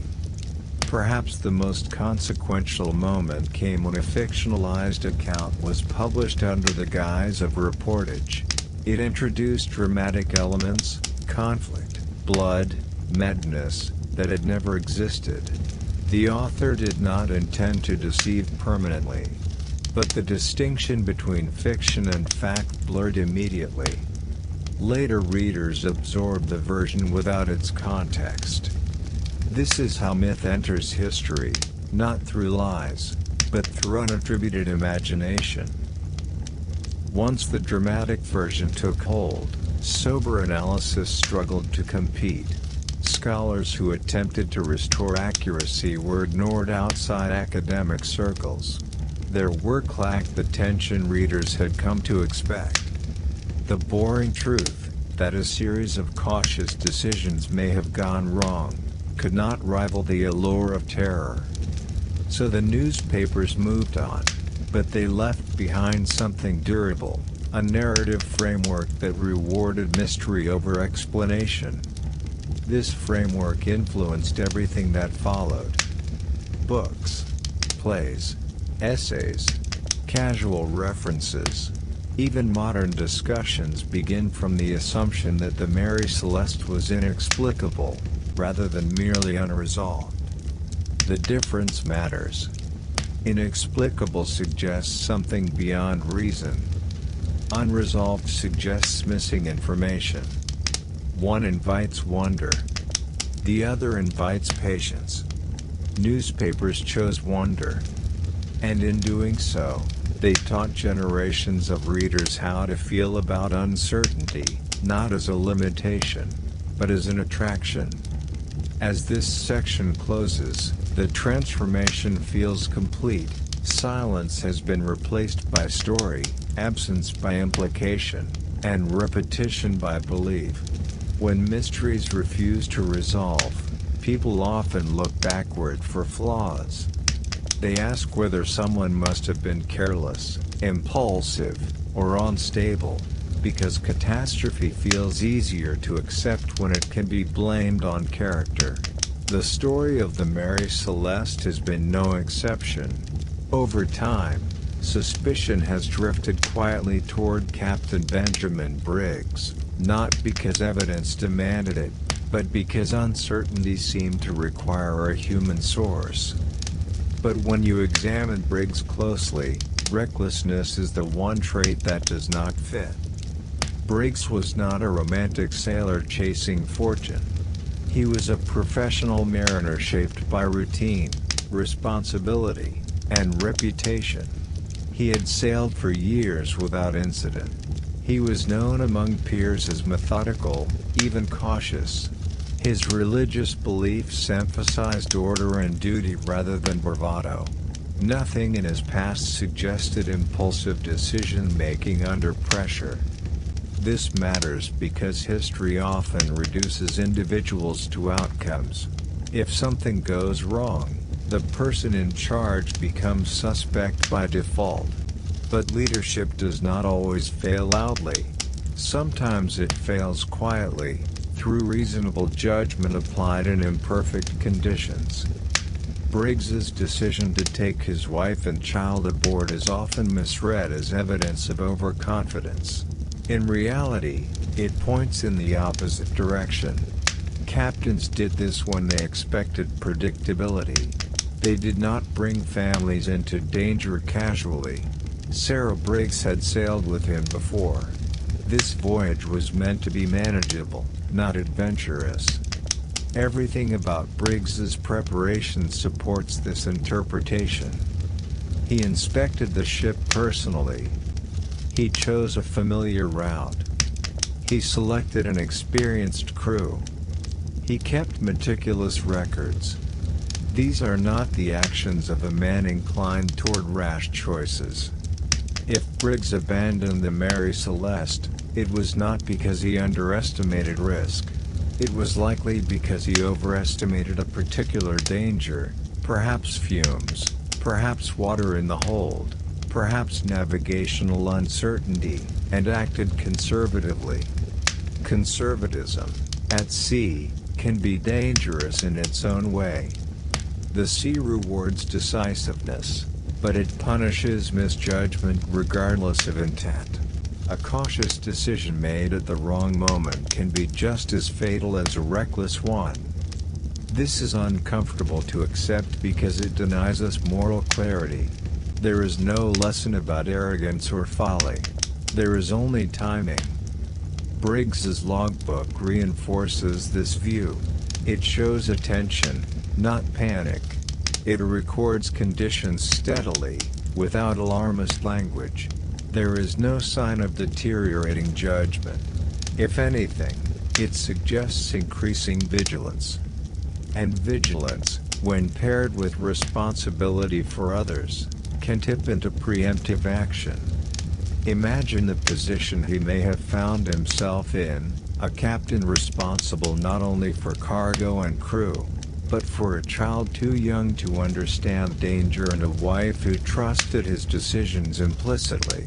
The threshold for acceptable risk narrows dramatically under such circumstances. Briggs may have chosen refusal. And if so, his failure, if it can be called that, was not one of temperament, but of misalignment between perception and reality. The ship was more capable of survival than the people who left it.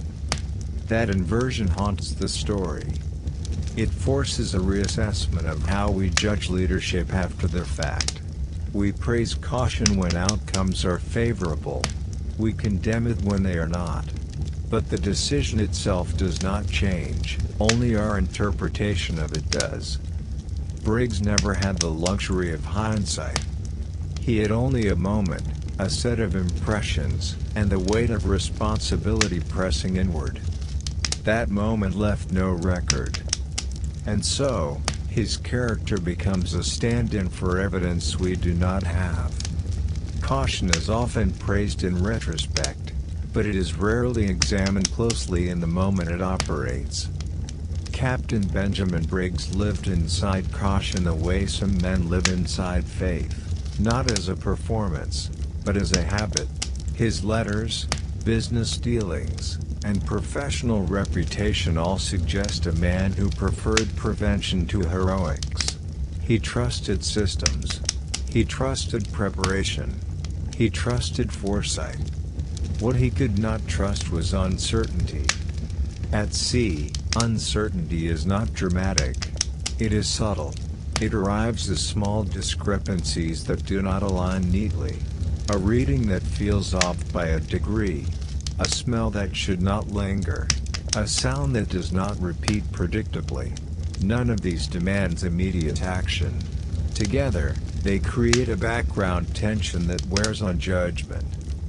Briggs would have been sensitive to this tension. Unlike sailors accustomed to risk as abstraction, he carried responsibility in personal form. His wife's presence meant that every calculation carried an emotional multiplier. His child's presence meant that acceptable risk narrowed even further. These are not weaknesses. They are realities. Maritime culture often celebrates captains who ride out danger. But riding out danger assumes danger is visible and familiar. Invisible threats, like fumes, misread navigation, or structural uncertainty, do not inspire endurance. They inspire retreat. The question, then, is not why Briggs may have chosen caution. The question is why caution failed him. Consider how a cautious decision unfolds under pressure. You choose reversibility. A temporary evacuation fits this logic perfectly. It is not dramatic.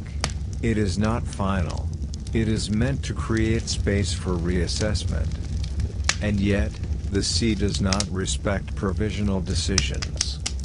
Once a crew steps off a ship, the relationship between human and vessel changes fundamentally. Control weakens. Options narrow. Reversibility becomes theoretical rather than real. This is the paradox of caution at sea. The act meant to preserve safety can eliminate it. Briggs would not have thought in absolutes. He would have thought in probabilities. What is more likely to kill us now? Staying, or stepping away briefly? If the perceived danger was internal, something in the hold, something structural, then staying might have felt riskier than leaving. From the deck of the ship, the lifeboat would not have looked like exile. It would have looked like a pause. That pause may have been fatal. This interpretation reframes the story not as abandonment, but as interruption. A break in routine that could not be repaired. It also explains why no final log entry exists. Briggs did not believe he was ending the voyage. He believed he was adjusting it. History punishes adjustments that cannot be completed. Later critics would ask why he did not simply ventilate the hold, or heave to, or take other measures.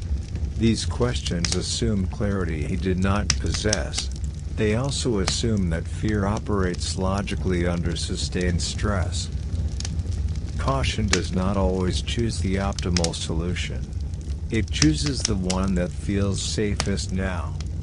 And now is a narrow window. What makes Briggs's case especially tragic is that nothing suggests moral failure. There is no greed, no arrogance, no thrill-seeking. There is only a man attempting to manage risk responsibly in a context that allowed no margin for error. This kind of failure is difficult to accept because it offers no villain and no lesson beyond humility. It suggests that competence does not guarantee safety. As this section closes, Briggs remains not a figure of blame, but of discomfort. His story challenges the comforting belief that careful people are protected from catastrophe. History often imagines the final moments before disaster as charged with meaning. Voices raised, clocks ticking loudly, gestures frozen in memory. But most endings do not announce themselves. They pass through ordinary routines, unnoticed at the time and unremarkable until later. The Mary Celeste likely ended its human presence the same way it had begun the day before, quietly. Breakfast aboard a merchant vessel in 1872 was not a ceremony. It was a practical interruption in labor. Salted meat, hard bread, perhaps porridge if conditions allowed, tea or coffee when supplies permitted. No tablecloths. No shared reflections. Men ate when their watch allowed, standing or sitting wherever space made sense. There is no record of the last meal aboard the Mary Celeste. No inventory notes missing food. No plates left out. And that absence is telling. It suggests routine rather than rupture. This matters because later retellings often imagine meals abandoned mid-bite, cups cooling beside empty chairs. These images feel powerful because they dramatize absence. But they are not supported by evidence. The reality was almost certainly duller. Men likely ate, cleared away, returned to work. Sarah Briggs may have prepared food in the galley while Sophia played nearby, watched by whoever was off duty. The child's presence would have shaped the rhythm of the morning, small pauses, repeated attention, gentle interruptions. Nothing about this scene demands memory. And that is precisely the point. When the decision came, whatever it was, it interrupted not drama, but continuity. The last breakfast was not last because it was special. It was last because something afterward changed direction. This framing matters because it resists the temptation to impose meaning where none was felt. The people aboard the Mary Celeste did not wake expecting to disappear. They woke expecting another day of sailing. That expectation shaped everything. It explains why belongings were left behind. It explains why food remained sufficient. It explains why no farewell gestures appear in the record. You do not prepare for endings you do not anticipate. Ordinary routines create a false sense of permanence. They lull judgment into assuming tomorrow will resemble today. This is not naivety. It is how humans function. At sea, routine is survival. It keeps fatigue manageable. It maintains morale. It prevents overreaction. And yet, routine can also mask accumulating risk. If something felt wrong aboard the Mary Celeste, it likely did not arrive suddenly. It arrived as a deviation within routine, a smell noticed between tasks, a reading checked twice instead of once, a conversation repeated quietly. Breakfast, then, becomes symbolically important not because of what it was, but because of what followed it. The transition from routine to decision did not pass through alarm. It passed through deliberation. And deliberation does not leave obvious traces. There is no record of raised voices. No signs of haste. No evidence of fear overwhelming order. The ship looks as though it was paused rather than abandoned. This suggests the final decision was made calmly, even carefully. Which makes the outcome harder to accept. Because calm decisions are supposed to protect us. As this story opens, it asks you to sit with an uncomfortable idea. The last ordinary moments aboard the Mary Celeste were probably indistinguishable from any other morning at sea. And that indistinguishability is what makes the disappearance so persistent in memory, not because it was dramatic, but because it wasn't. If the morning aboard the Mary Celeste began like any other, the moment it stopped being ordinary likely did not announce itself. There was no bell rung for alarm. No cry that carried down the deck. No sudden shift from calm to chaos. Instead, routine probably bent, quietly, until it could not hold its shape anymore. On a working ship, change is rarely theatrical. It arrives as interruption. Someone pauses longer than usual over a task. A watch change is delayed. A conversation repeats without resolution. These are small signs, but sailors notice them instinctively. Routine is their clock. When it falters, attention sharpens. If there were fumes in the hold, they would not have been overwhelming at first. They would have been faint, intermittent, easy to dismiss. A sailor might mention it casually. Another might agree, or shrug. Someone might go below deck to check and come back uncertain rather than alarmed. Uncertainty spreads differently than fear. Fear demands action. Uncertainty invites discussion.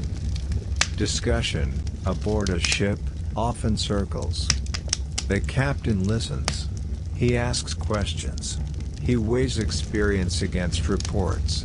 He considers alternatives. None of this leaves marks on wood or paper. Sarah Briggs's presence complicates the picture in a way records cannot show. She was not part of the chain of command, but her presence mattered. A captain does not deliberate in isolation when family is involved. Even if nothing was said directly, the calculus changes. Risk becomes personal. And personal risk feels heavier than professional risk, even when the objective danger is the same. This is where routine begins to fracture. Tasks are still done, but attention splits. A man pumps water and notices the level more than usual. Another adjusts sail and watches the wind with heightened sensitivity. Someone checks the hold again. Not because something has changed, but because not knowing has become uncomfortable. Eventually, the question shifts from "is this dangerous?" to "what if it is?" That shift matters. What if thinking does not require evidence? It requires imagination. And imagination, when tasked with protecting lives, tends toward caution. The decision, whatever it was, likely formed gradually. It was not a command barked suddenly. It was an agreement reached in fragments. Perhaps Briggs suggested stepping off temporarily. Perhaps a crewman supported the idea. Perhaps no one strongly objected. Silence, in such moments, often reads as consent. Lowering a lifeboat is work, but not frantic work. It can be done steadily. Lines are checked. Provisions are gathered. Tools are chosen. The act itself does not require panic. This is important because the absence of disorder aboard the Mary Celeste suggests the act was methodical. Routine did not explode. It dissolved. And dissolution is harder to recognize than disruption. When people look for causes, they often look to the sky. Storms feel explanatory. They feel sufficient. A violent squall, towering waves, torn sails, these images give disappearance a shape. They allow us to say this is why, and move on. The Mary Celeste offers no such comfort. The weather, according to every surviving record, was unremarkable. This is one of the most frustrating facts in the entire case. The logbook entries leading up to the final date described conditions that were manageable. Winds shifted, as they always do in the Atlantic. Seas rose and fell within expected limits. There was no mention of a gale, no notation of distress, no urgency in the language. Later weather reconstructions, based on ship reports from the region, confirm this general picture. Other vessels sailed through the same area around the same time without incident. No extraordinary system passed through. No sudden violence left a trail. The sky did not demand abandonment. This absence of dramatic weather removes one of the easiest explanations. It also forces you to confront something more subtle. Danger does not always announce itself through extremes. Weather at sea is not binary. It is not safe or deadly. It exists on a spectrum of tolerability, and experienced captains make decisions based not on singular events, but on patterns. A steady wind from the wrong direction. A swell that builds slightly faster than expected. Clouds that suggest change without certainty. These conditions do not trigger emergency. They trigger vigilance. Vigilance, over time, becomes strain. The Azores region, where the Mary Celeste was last recorded, is especially deceptive. It sits at a crossroads of atmospheric systems. Conditions can remain stable for long periods and then shift without warning. Sailors knew this. They planned for it. But planning does not eliminate uncertainty, it only manages it. The weather reports from nearby ships are brief, almost dismissive in their normality. Fair winds, moderate seas, occasional rain. Nothing that would justify panic. And yet, weather does not need to be violent to be influential.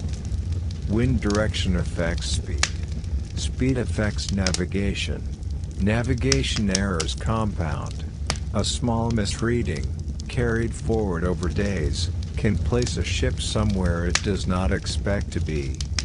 This matters because perceived proximity to land influences decisions.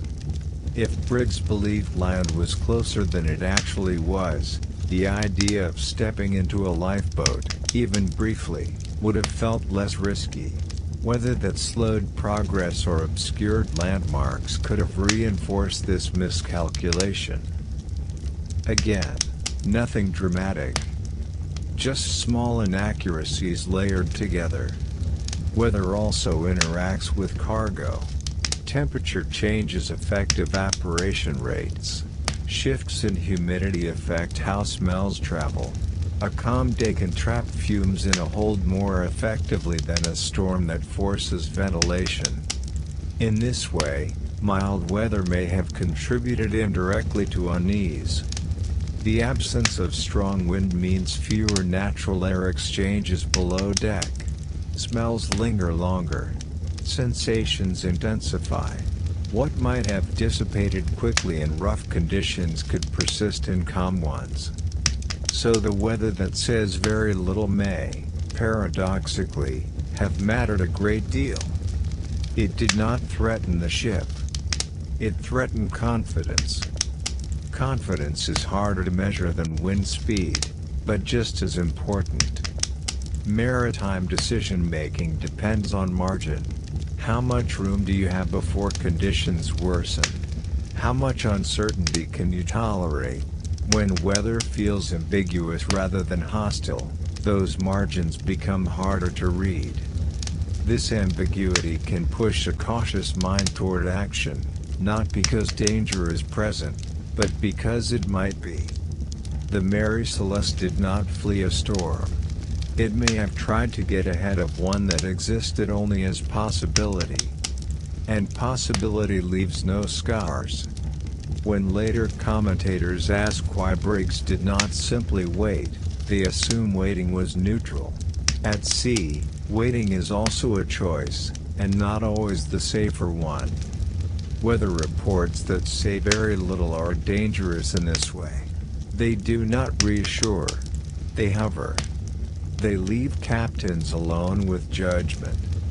And judgment, once again, leaves no trace. As this story settles into its quiet opening, you are left with a reality that resists drama. The sky did not force the Mary Celeste's fate. It merely failed to clarify it. Calm weather does not mean simple decisions. In fact, calm weather often creates the most difficult ones. A storm announces itself. It removes doubt. Sails are reefed. Courses adjusted. Everyone understands why action is necessary. Responsibility feels shared between human judgment and natural force. But when the sea behaves itself, when wind is steady, waves are manageable, and the horizon remains deceptively clear, the burden of choice rests entirely on the people aboard. This is where misjudgment thrives. Captain Briggs would have been watching the weather not for danger, but for change. He would have been trained to read subtle cues, the feel of the wind on the skin, the way clouds layered rather than towered, the rhythm of the swell beneath the hull. These are not things that show up cleanly in log books. They are felt rather than recorded. Weather reports, by design, flatten experience. They reduce sensation to direction and speed. They compress uncertainty into numbers. What they cannot capture is hesitation. If the weather had worsened visibly, Briggs might have committed fully to riding it out or altering course decisively. Instead, conditions may have hovered just below the threshold, never demanding action, but never allowing comfort.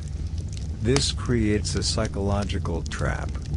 When nothing forces your hand, you begin to imagine outcomes rather than respond to realities. You think in contingencies.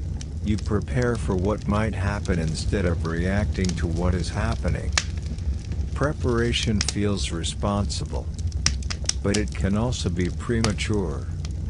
Consider how weather affects navigation. In the 1870s, longitude calculation depended heavily on chronometers, precise timekeeping devices that were sensitive to motion, temperature, and maintenance. Even small errors could place a ship miles from its assumed position. Calm seas, ironically, could mask these errors by providing no corrective feedback. There is no storm to disrupt routine, no forced recalibration. If Briggs believed the Mary Celeste was closer to land than it truly was, calm weather would have reinforced that belief. There would have been no dramatic warning to contradict his estimates. This matters because proximity to land changes risk tolerance. A lifeboat makes sense near shore. It makes far less sense in open ocean. But if your calculations are off, that distinction disappears. Weather also shapes sound and smell. In still conditions, noises travel differently. Smells linger. The creak of wood, the movement of liquid cargo, the scent of alcohol vapors, these sensations become more noticeable when wind does not scatter them. Calm can amplify unease. The hold of the Mary Celeste, under such conditions, may have felt wrong without being overtly dangerous. This kind of wrongness is difficult to argue against. It does not show up in charts. It does not resolve with inspection. It simply persists. It simply persists. Faced with persistent uncertainty, a cautious mind seeks control. Control, at sea, often means reducing exposure. You step away from what you cannot assess. You buy time. You choose the option that feels reversible. Weather that refuses to escalate can push someone toward this logic more effectively than weather that does. If the sea had been rough, a lifeboat would have been obviously dangerous. Calm weather makes it seem feasible. Rowing feels possible. Staying close feels achievable. This illusion is subtle and powerful. Calm conditions suggest safety even when they do not guarantee it. Once the lifeboat was in the water, the same calm weather that encouraged evacuation may have prevented recovery. Without strong wind to push the boat back toward the ship, without waves to signal urgency, separation could happen slowly, almost politely. The ship glides. The boat lags. Distance opens quietly. This is why weather reports struggle to explain what happened. They describe conditions but not consequences. They tell you what the sky was doing, not what it allowed humans to believe. The absence of a storm does not mean the absence of danger. It means danger arrived without spectacle. As this section draws toward its close, the weather remains what it has always been in this story: present, influential, and deeply unsatisfying as an explanation. It did not force abandonment. It did not prevent return. It simply failed to intervene. And that failure may have been decisive. The Mary Celeste did not end when the people left her. This is one of the quiet cruelties of the story, the ship continued. After Gibraltar, after the court finished circling uncertainty, after newspapers had extracted what drama they could, the vessel was released back into the world of commerce. She was sold, renamed, reinsured, sent back to work. No ceremony marked this transition. Ships do not mourn. To the shipping industry, the Mary Celeste was not a ghost. She was an asset. Her hull remained sound. Her masts stood. Her capacity to carry cargo was unchanged. Whatever had happened to her crew was unfortunate, but not disqualifying. This perspective feels cold, but it was normal. Ships outlived sailors all the time. Owners and insurers were less interested in the ship's past than in its present condition. Surveys were conducted. Repairs were made. Paperwork was updated.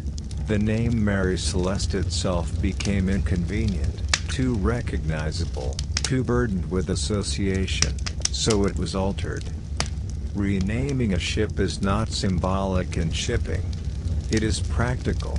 Names are identifiers, not memorials.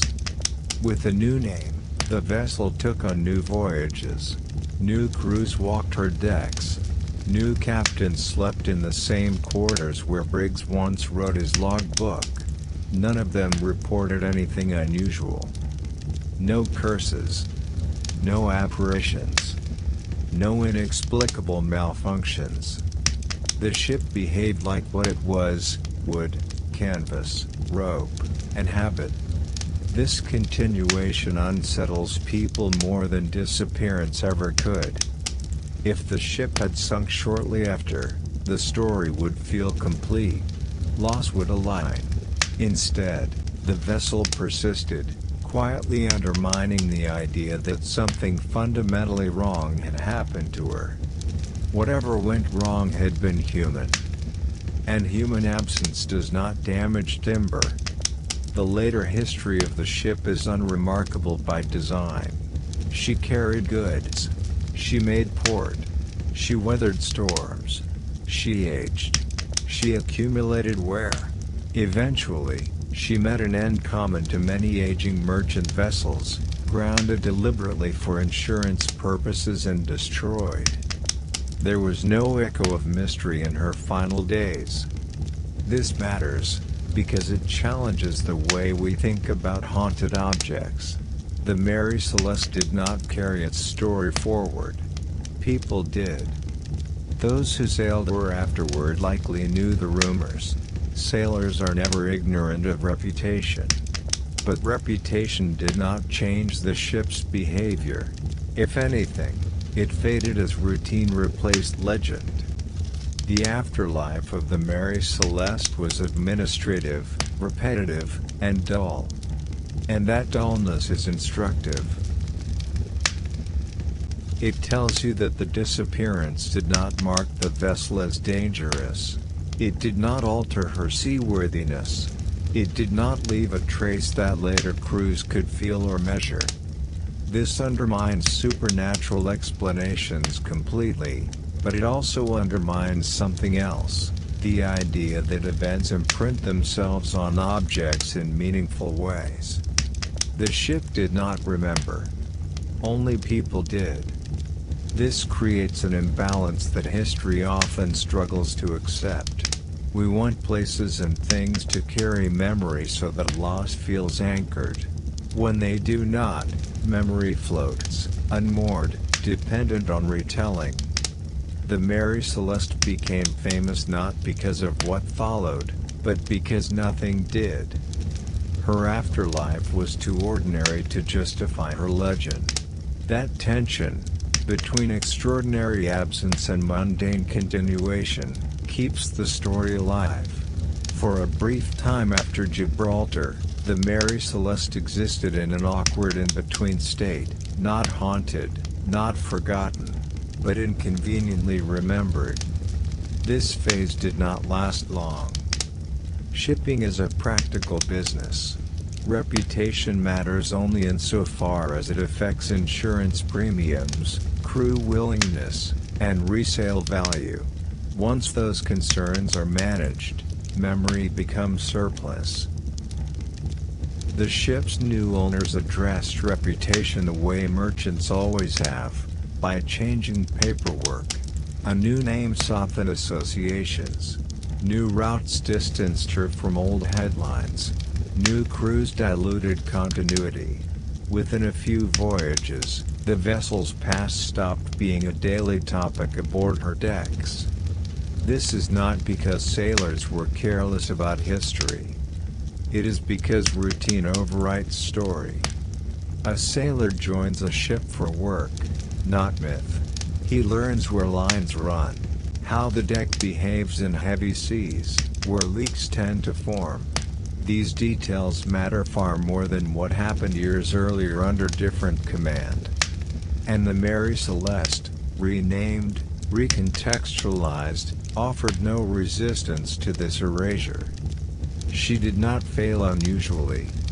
She did not behave unpredictably. She did not feel different. Every mundane voyage chipped away at the singularity of her past. This is how reputations die, not through contradiction, but through repetition of normality. For later crews, the story became something you heard once and then stopped thinking about. It did not map onto lived experience. The ship did not reinforce it. There were no reminders built into daily work. The sea has a way of demanding present attention. It leaves little space for inherited unease. This practical forgetting reveals something important about how history functions outside books. Memory requires reinforcement. Without ritual, without consequence, without ongoing relevance, even the most dramatic events lose traction. The Mary Celeste remained famous on land while becoming ordinary at sea. This split is striking. On shore, she accumulated legend. Afloat, she accumulated miles. These two trajectories never intersected again. Owners cared only that the ship earned money. Insurers cared only that she passed inspection. Crews cared only that she brought them home. None of these systems required remembrance. In fact, remembrance was inefficient. Why dwell on an event that offered no guidance for future action? No mechanical failure had been identified. No procedural lesson had been codified. No navigational rule had been revised. The disappearance produced no usable knowledge. And systems discard what cannot be used. Eventually, the ship's end came in a way that feels almost pointed in its ordinariness. She was deliberately grounded in a fraud attempt, an owner's scheme to collect insurance money. The plan failed. The ship was destroyed. There was no mystery, no legend, no ambiguity. Her final act was comprehensible. That contrast is uncomfortable. The ship's most famous moment had no explanation. Her last moment had too clear a motive. History prefers the first. Life understands the second. What this afterlife shows, more than anything, is that objects do not carry unresolved meaning forward on their own. They require people to keep telling the story. Once those people move on, the object returns to its material reality. Wood decays. Canvas tears.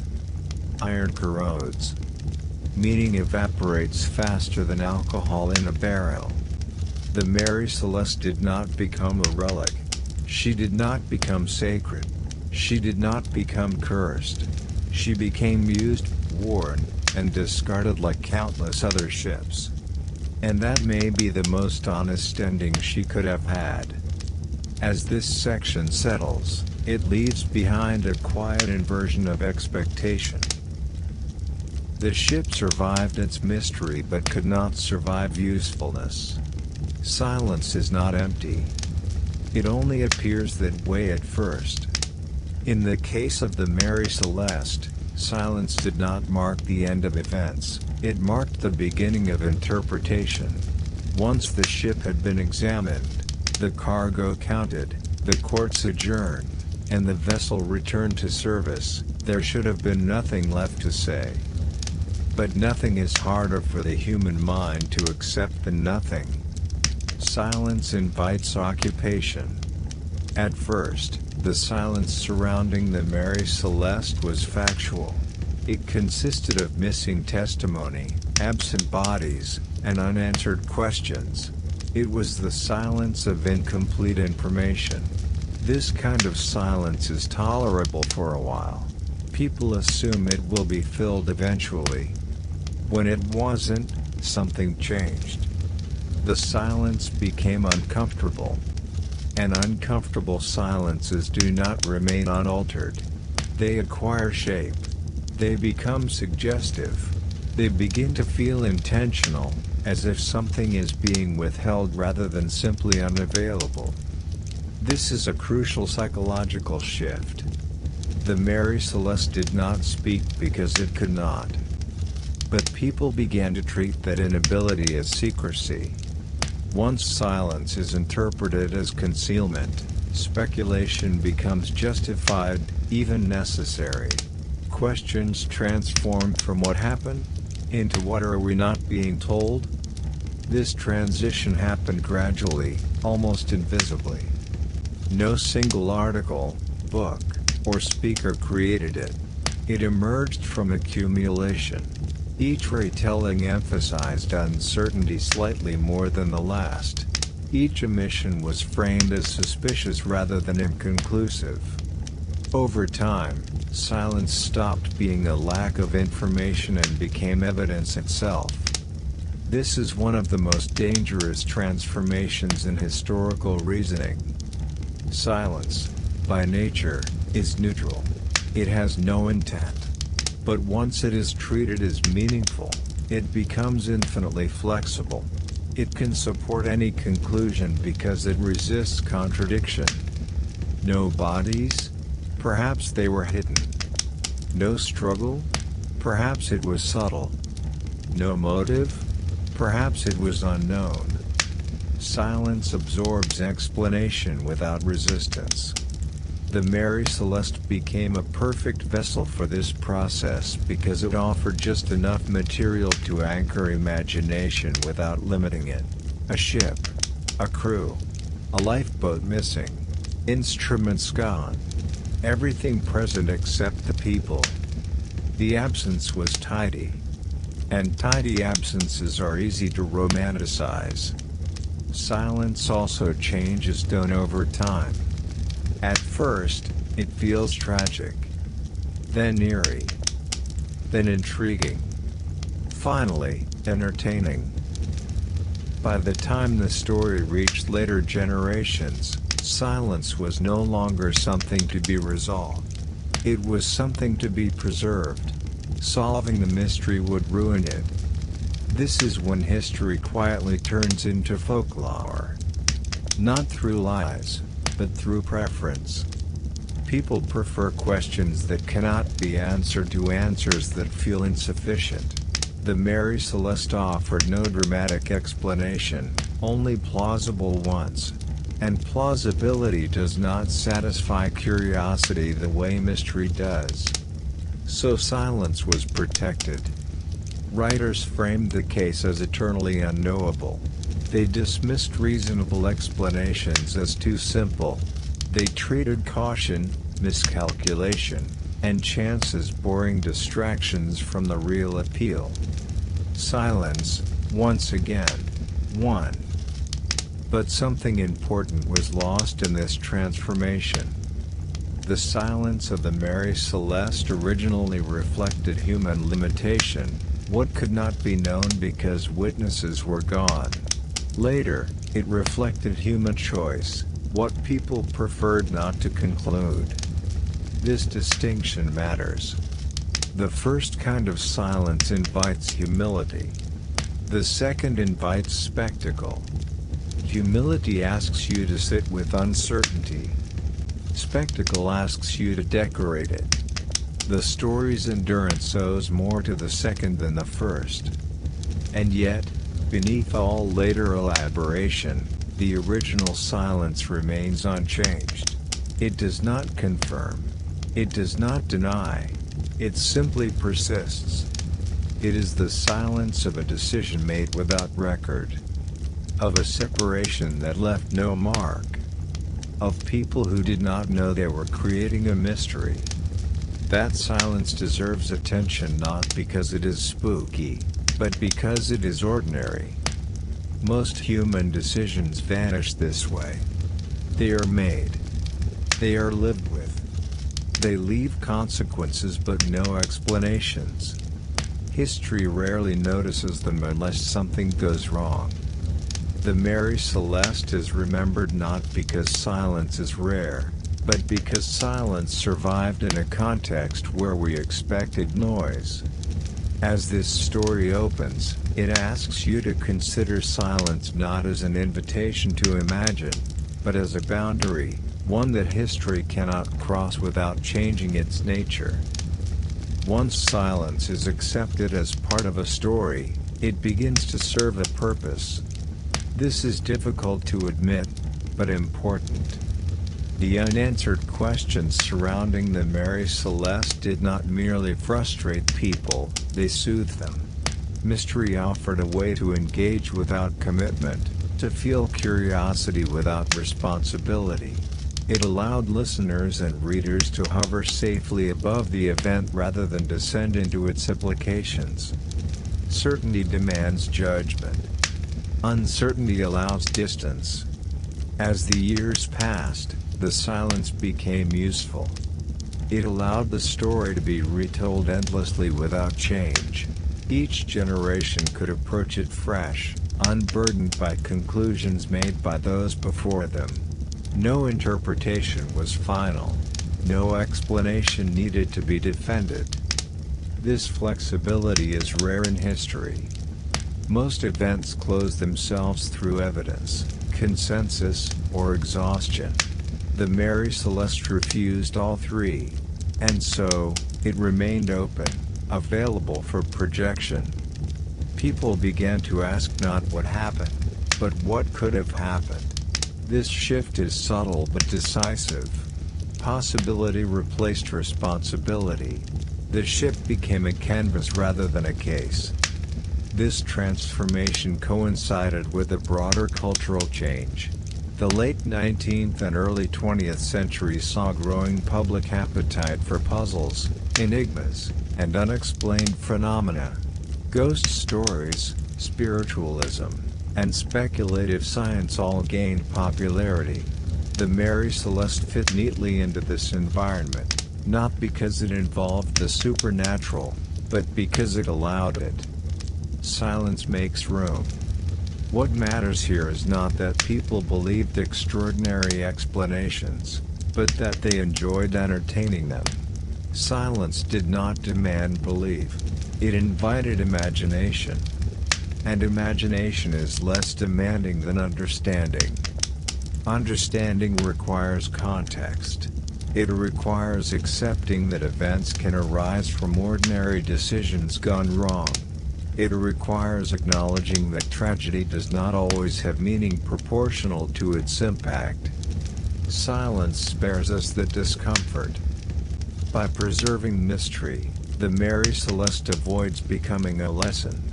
Lessons imply responsibility, on captains, on systems, on human judgment.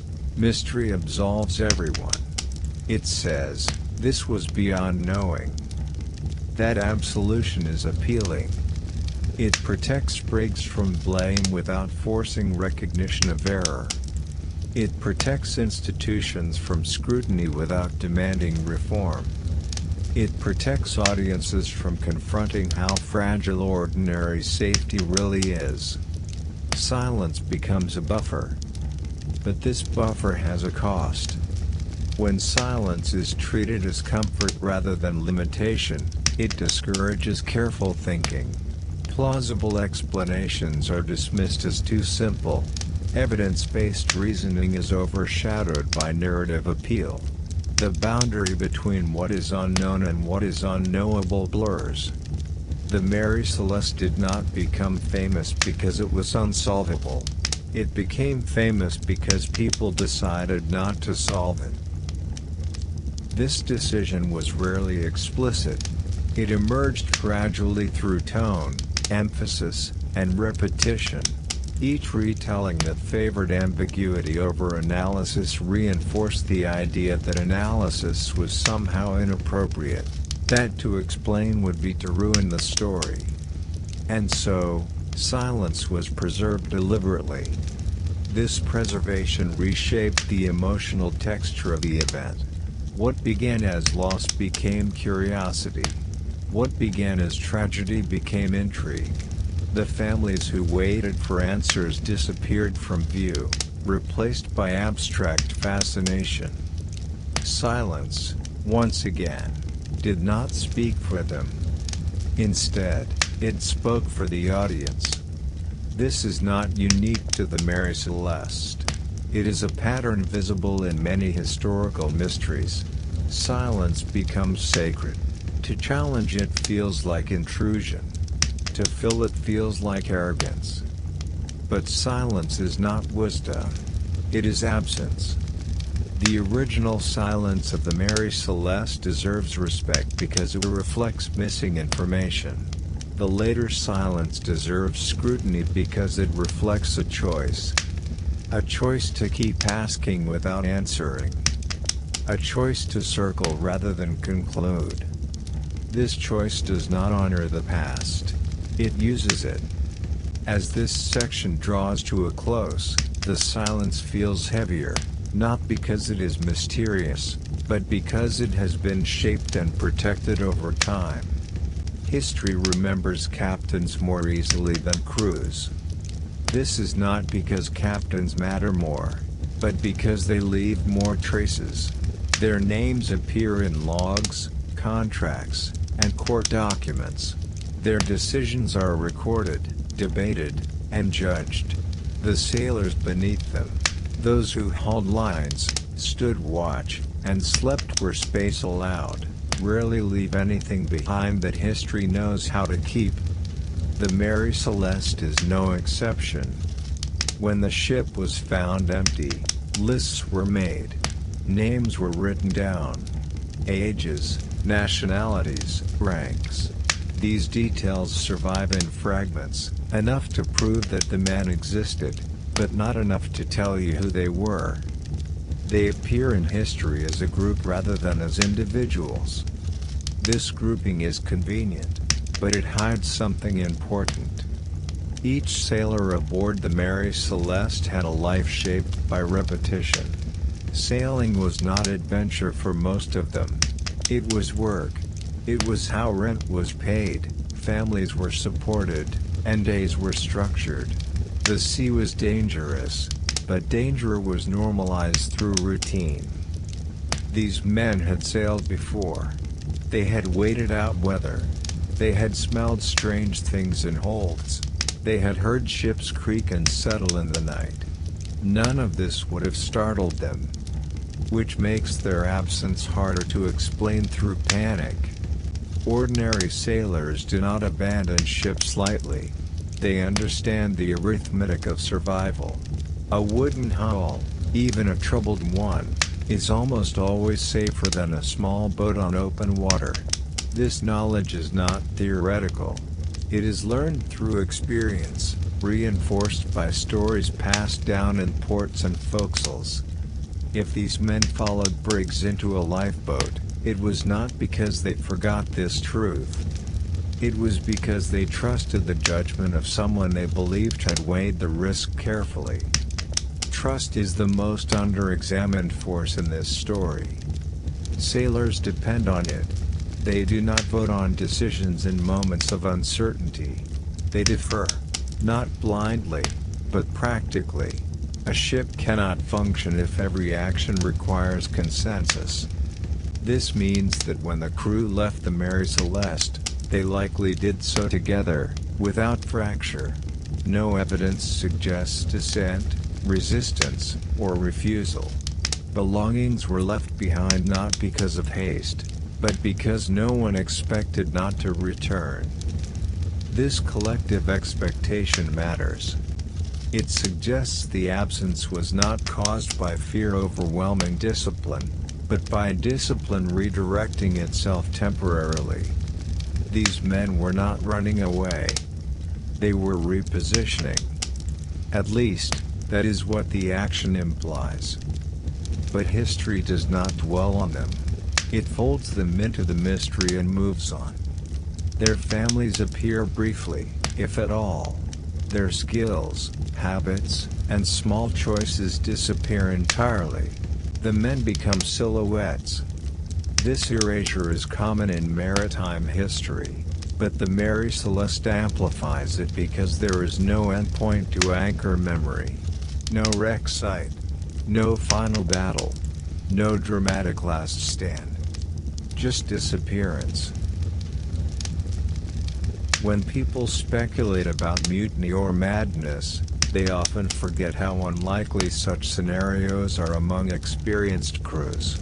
Mutiny requires motive, coordination, and aftermath. Madness does not strike groups simultaneously without cause. Ordinary sailors do not behave extraordinarily without reason. The absence of reason here points not to chaos, but to alignment, A group of people acting together under shared assumptions that later proved false. This is more unsettling than panic.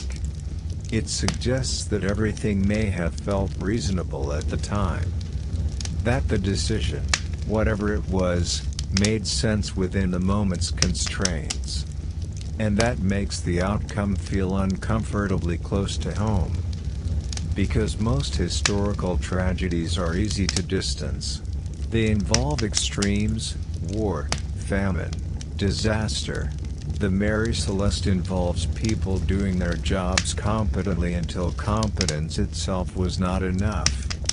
As this story opens, the sailors remain largely nameless in public memory, but their collective absence carries weight. It reminds you that history is often shaped not by extraordinary figures, but by ordinary people making ordinary decisions in environments that do not forgive error. The men aboard the Mary Celeste did not experience their final days as history would later frame them. They did not know they were participating in a mystery. They did not feel themselves slipping into legend. They were simply doing work that had been done thousands of times before. This is the difficulty of reconstructing ordinary lives: they leave almost nothing behind. Sailors did not keep diaries. They wrote letters when in port, if they could write at all. Their conversations were not recorded. Their routines were learned through imitation, not instruction. What they knew lived in muscle memory rather than words. To understand their absence, you have to imagine labor without documentation. Lines hauled. Decks scrubbed. Sails adjusted by feel rather than measurement. These actions filled days. They did not produce artifacts. When something felt wrong aboard the Mary Celeste, it would have entered this flow quietly. A pause during a task. A second glance at the hold. A question asked without urgency. Do you smell that? Has the water level changed? These are not dramatic questions. They are maintenance questions. Maintenance culture matters here. Sailors are trained to notice small deviations before they become large ones. This makes them sensitive, but also conservative. When something does not behave as expected, the instinct is to intervene early. Intervention, however, is not always wise.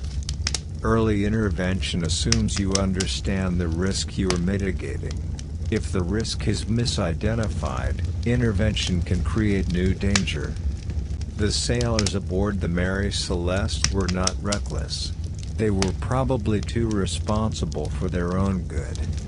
They would have trusted Briggs not because he commanded authority, but because he embodied competence. He was not known for bravado. He did not gamble with safety. This made his concern more persuasive, not less. If he suggested stepping into the lifeboat temporarily, it would not have felt like retreat. It would have felt like precaution. Precautions do not feel historic. They feel routine. And routine actions, when they fail, are the hardest to process afterward because they resist narrative. No sailor wrote down his doubts. No one recorded objections. No one marked the moment as significant. Work continued until it didn't. The sea does not provide witnesses for this kind of failure. It does not freeze time or preserve scenes. Once the ship and boat separated, whatever followed left no durable trace. This is why the sailors vanished twice, once physically, and once narratively. History has little use for people who leave no statements and commit no identifiable error. Without an endpoint, their lives blur into absence. And yet, their disappearance highlights something essential about how work-based risk operates. In dangerous professions, survival depends on routine decisions made repeatedly. Most of the time, These decisions are correct. Occasionally, they are not, and the consequences are disproportionate. The sailors aboard the Mary Celeste likely made dozens of small correct decisions during the voyage. One decision, made under uncertainty, was wrong. That single deviation erased them from the record. This imbalance between effort and outcome feels unjust because it is. There is no lesson here about incompetence. There is only a reminder that systems built on routine fail catastrophically when routines no longer align with reality. As this section settles, the sailors remain faceless not because they lacked individuality, but because history lacks tools to preserve ordinary labor without closure. Their absence is extraordinary not because of what they did, but because nothing they did was meant to be remembered. Most historical questions age poorly. They are sharp at first, urgent, disputed, alive. Then evidence accumulates, arguments settle, and attention moves on. Even tragedies eventually find an accepted explanation, if only a provisional one. The past, in this way, tends toward closure. The Mary Celeste did not. Instead of fading, its uncertainty matured. It became durable. This durability is unusual. It requires a specific balance, enough information to anchor curiosity, but not enough to satisfy it. Too much detail closes debate. Too little fails to hold interest. The Mary Celeste sits precisely in between. The ship existed. The people existed. The voyage was documented. The ending was not. That gap proved resilient. As decades passed, the original witnesses died. Court officials, sailors, family members, all gone. What remained were documents and retellings, neither of which aged in the same way as lived memory. Documents froze uncertainty in place. Retellings stretched it. Together, they created a mystery that could survive generational turnover. This is what gives uncertainty a long shelf life. It adapts. In the late 19th century, the Mary Celeste appealed to fears about the sea and imperial trade routes, vast systems that appeared orderly but concealed risk. In the early 20th century, it aligned with fascination for enigmas and unexplained disappearances. Later still, it became shorthand for absence itself, a metaphor detached from its context. At each stage, the uncertainty remained intact, even as the meaning changed. This is not accidental. Uncertainty that cannot be resolved becomes useful. It can be repurposed without contradiction. It can absorb new anxieties without losing coherence. It never has to defend itself against evidence, because it claims none. The Mary Celeste did not need new facts to survive. It needed only to avoid finality. Finality would have ended it. Consider how many attempts have been made to solve the case. Each generation produces explanations framed as definitive: fumes, navigation error, weather misjudgment, structural fear. These explanations are reasonable. None are conclusive. And that inconclusiveness is not a weakness. It is the story's engine. Every solution that cannot be proven keeps the question alive. Each explanation competes briefly, then joins the pile of plausible but unconfirmed theories. None displace the others. All coexist. This coexistence creates a stable ambiguity. Stable ambiguity is rare. Most uncertainty collapses under scrutiny. This one did not, because no single piece of evidence can override the others. The absence is evenly distributed.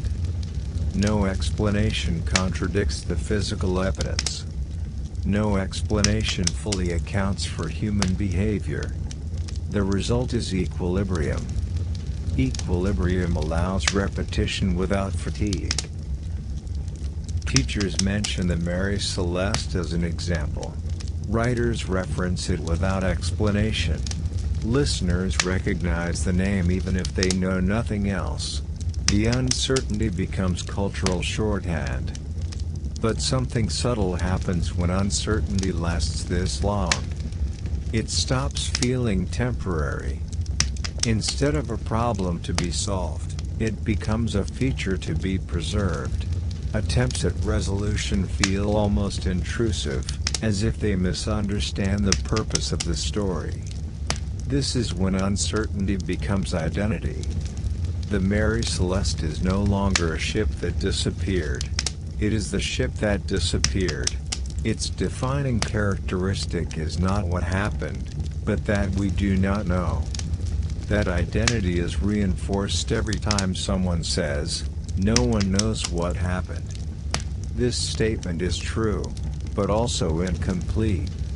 We know many things. We know the ship was seaworthy. We know the crew was experienced.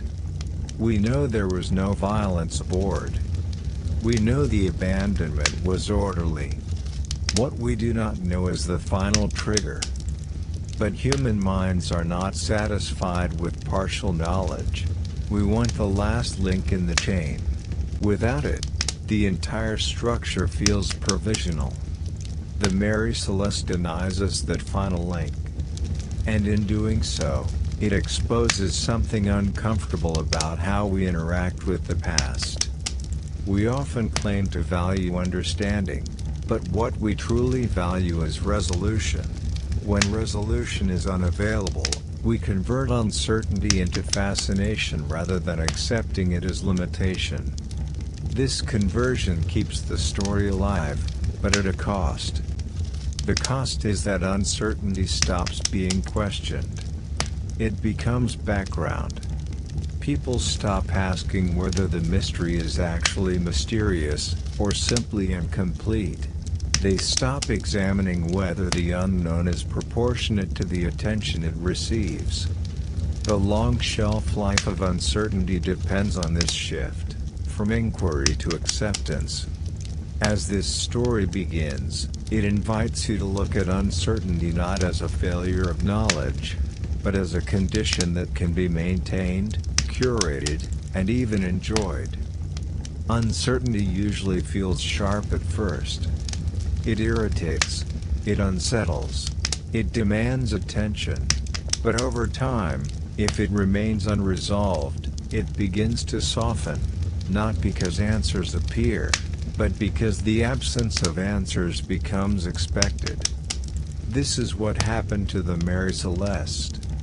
What once felt urgent gradually became familiar. People stopped expecting resolution and started anticipating repetition.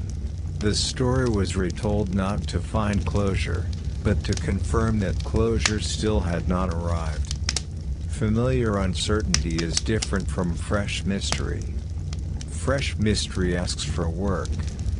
Familiar uncertainty asks only for recognition.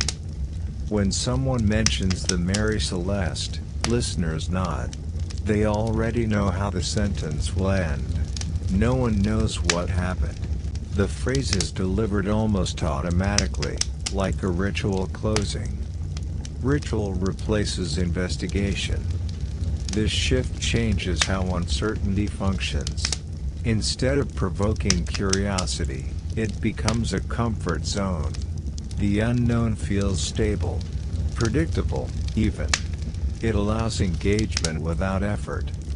This is why explanations, even careful, evidence-based ones, rarely displace the mystery.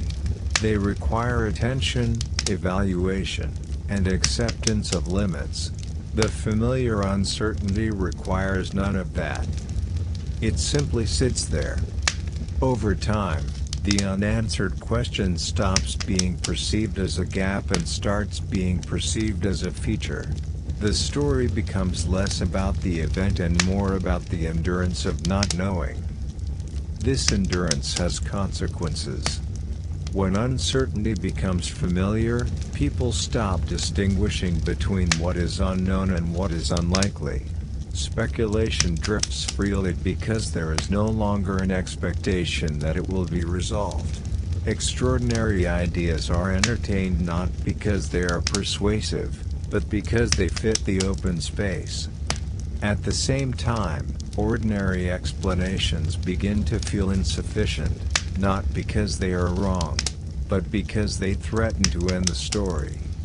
Ending the story would mean letting go of something that has become culturally useful.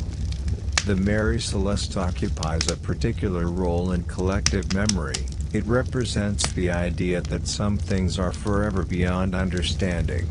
It reassures us that mystery still exists in a world increasingly explained. That reassurance comes at a price. When we accept uncertainty as permanent, we stop asking whether our tools for understanding are adequate, or whether we are simply unwilling to use them fully. We confuse absence of certainty with absence of explanation. In the case of the Mary Celeste, the likely causes are not extraordinary. They are ordinary and uncomfortable: misjudgment, caution, compounding error, and timing. These explanations do not fail because they lack evidence, they fail because they lack drama. Familiar uncertainty protects us from this ordinariness. At some point, every mystery stops belonging to the past and starts belonging to the present. This happens not when evidence appears, but when people decide how to live with the absence of it. The Mary Celeste crossed that threshold quietly. Long after the ship's timbers were gone, long after the names of her crew faded from public memory, the question remained, not as an investigation, but as a habit of thought. What do we do when we cannot know? Most historical narratives answer this by trying harder, by searching archives again, by reanalyzing weather patterns, by refining theories. This work has value. It clarifies what is plausible and what is not. It narrows the field. But narrowing is not the same as closing.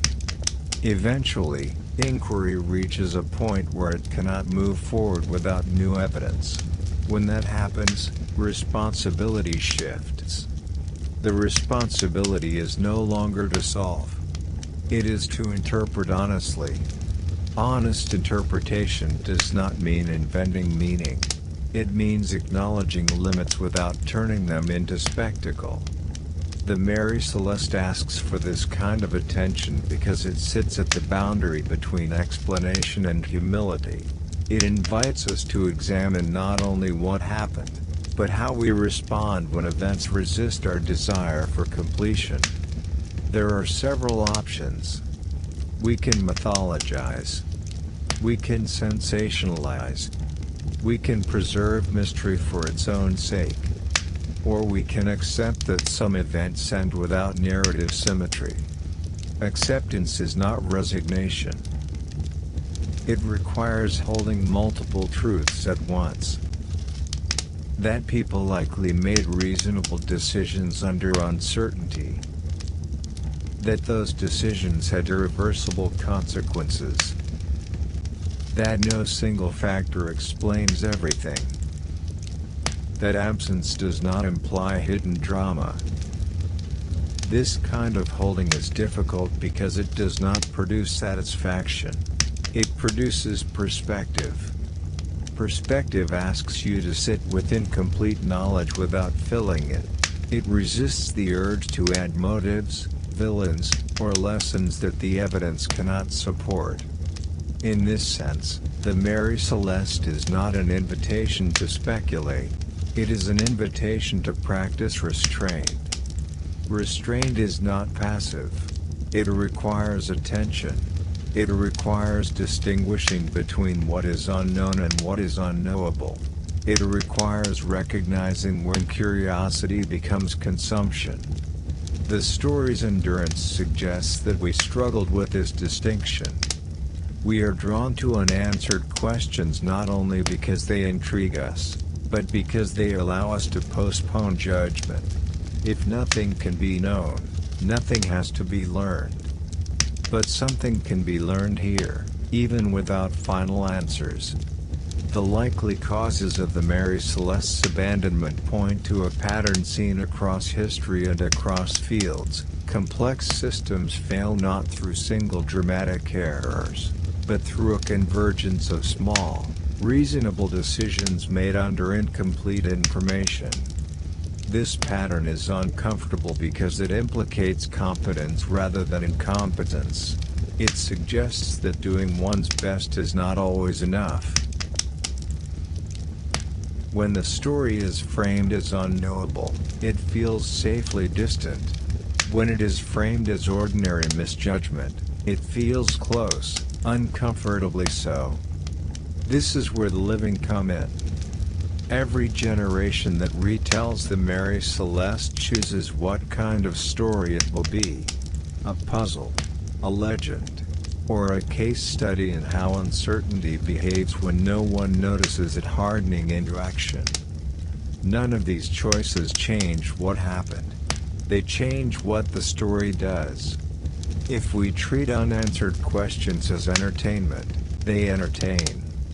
If we treat them as warnings, they warn.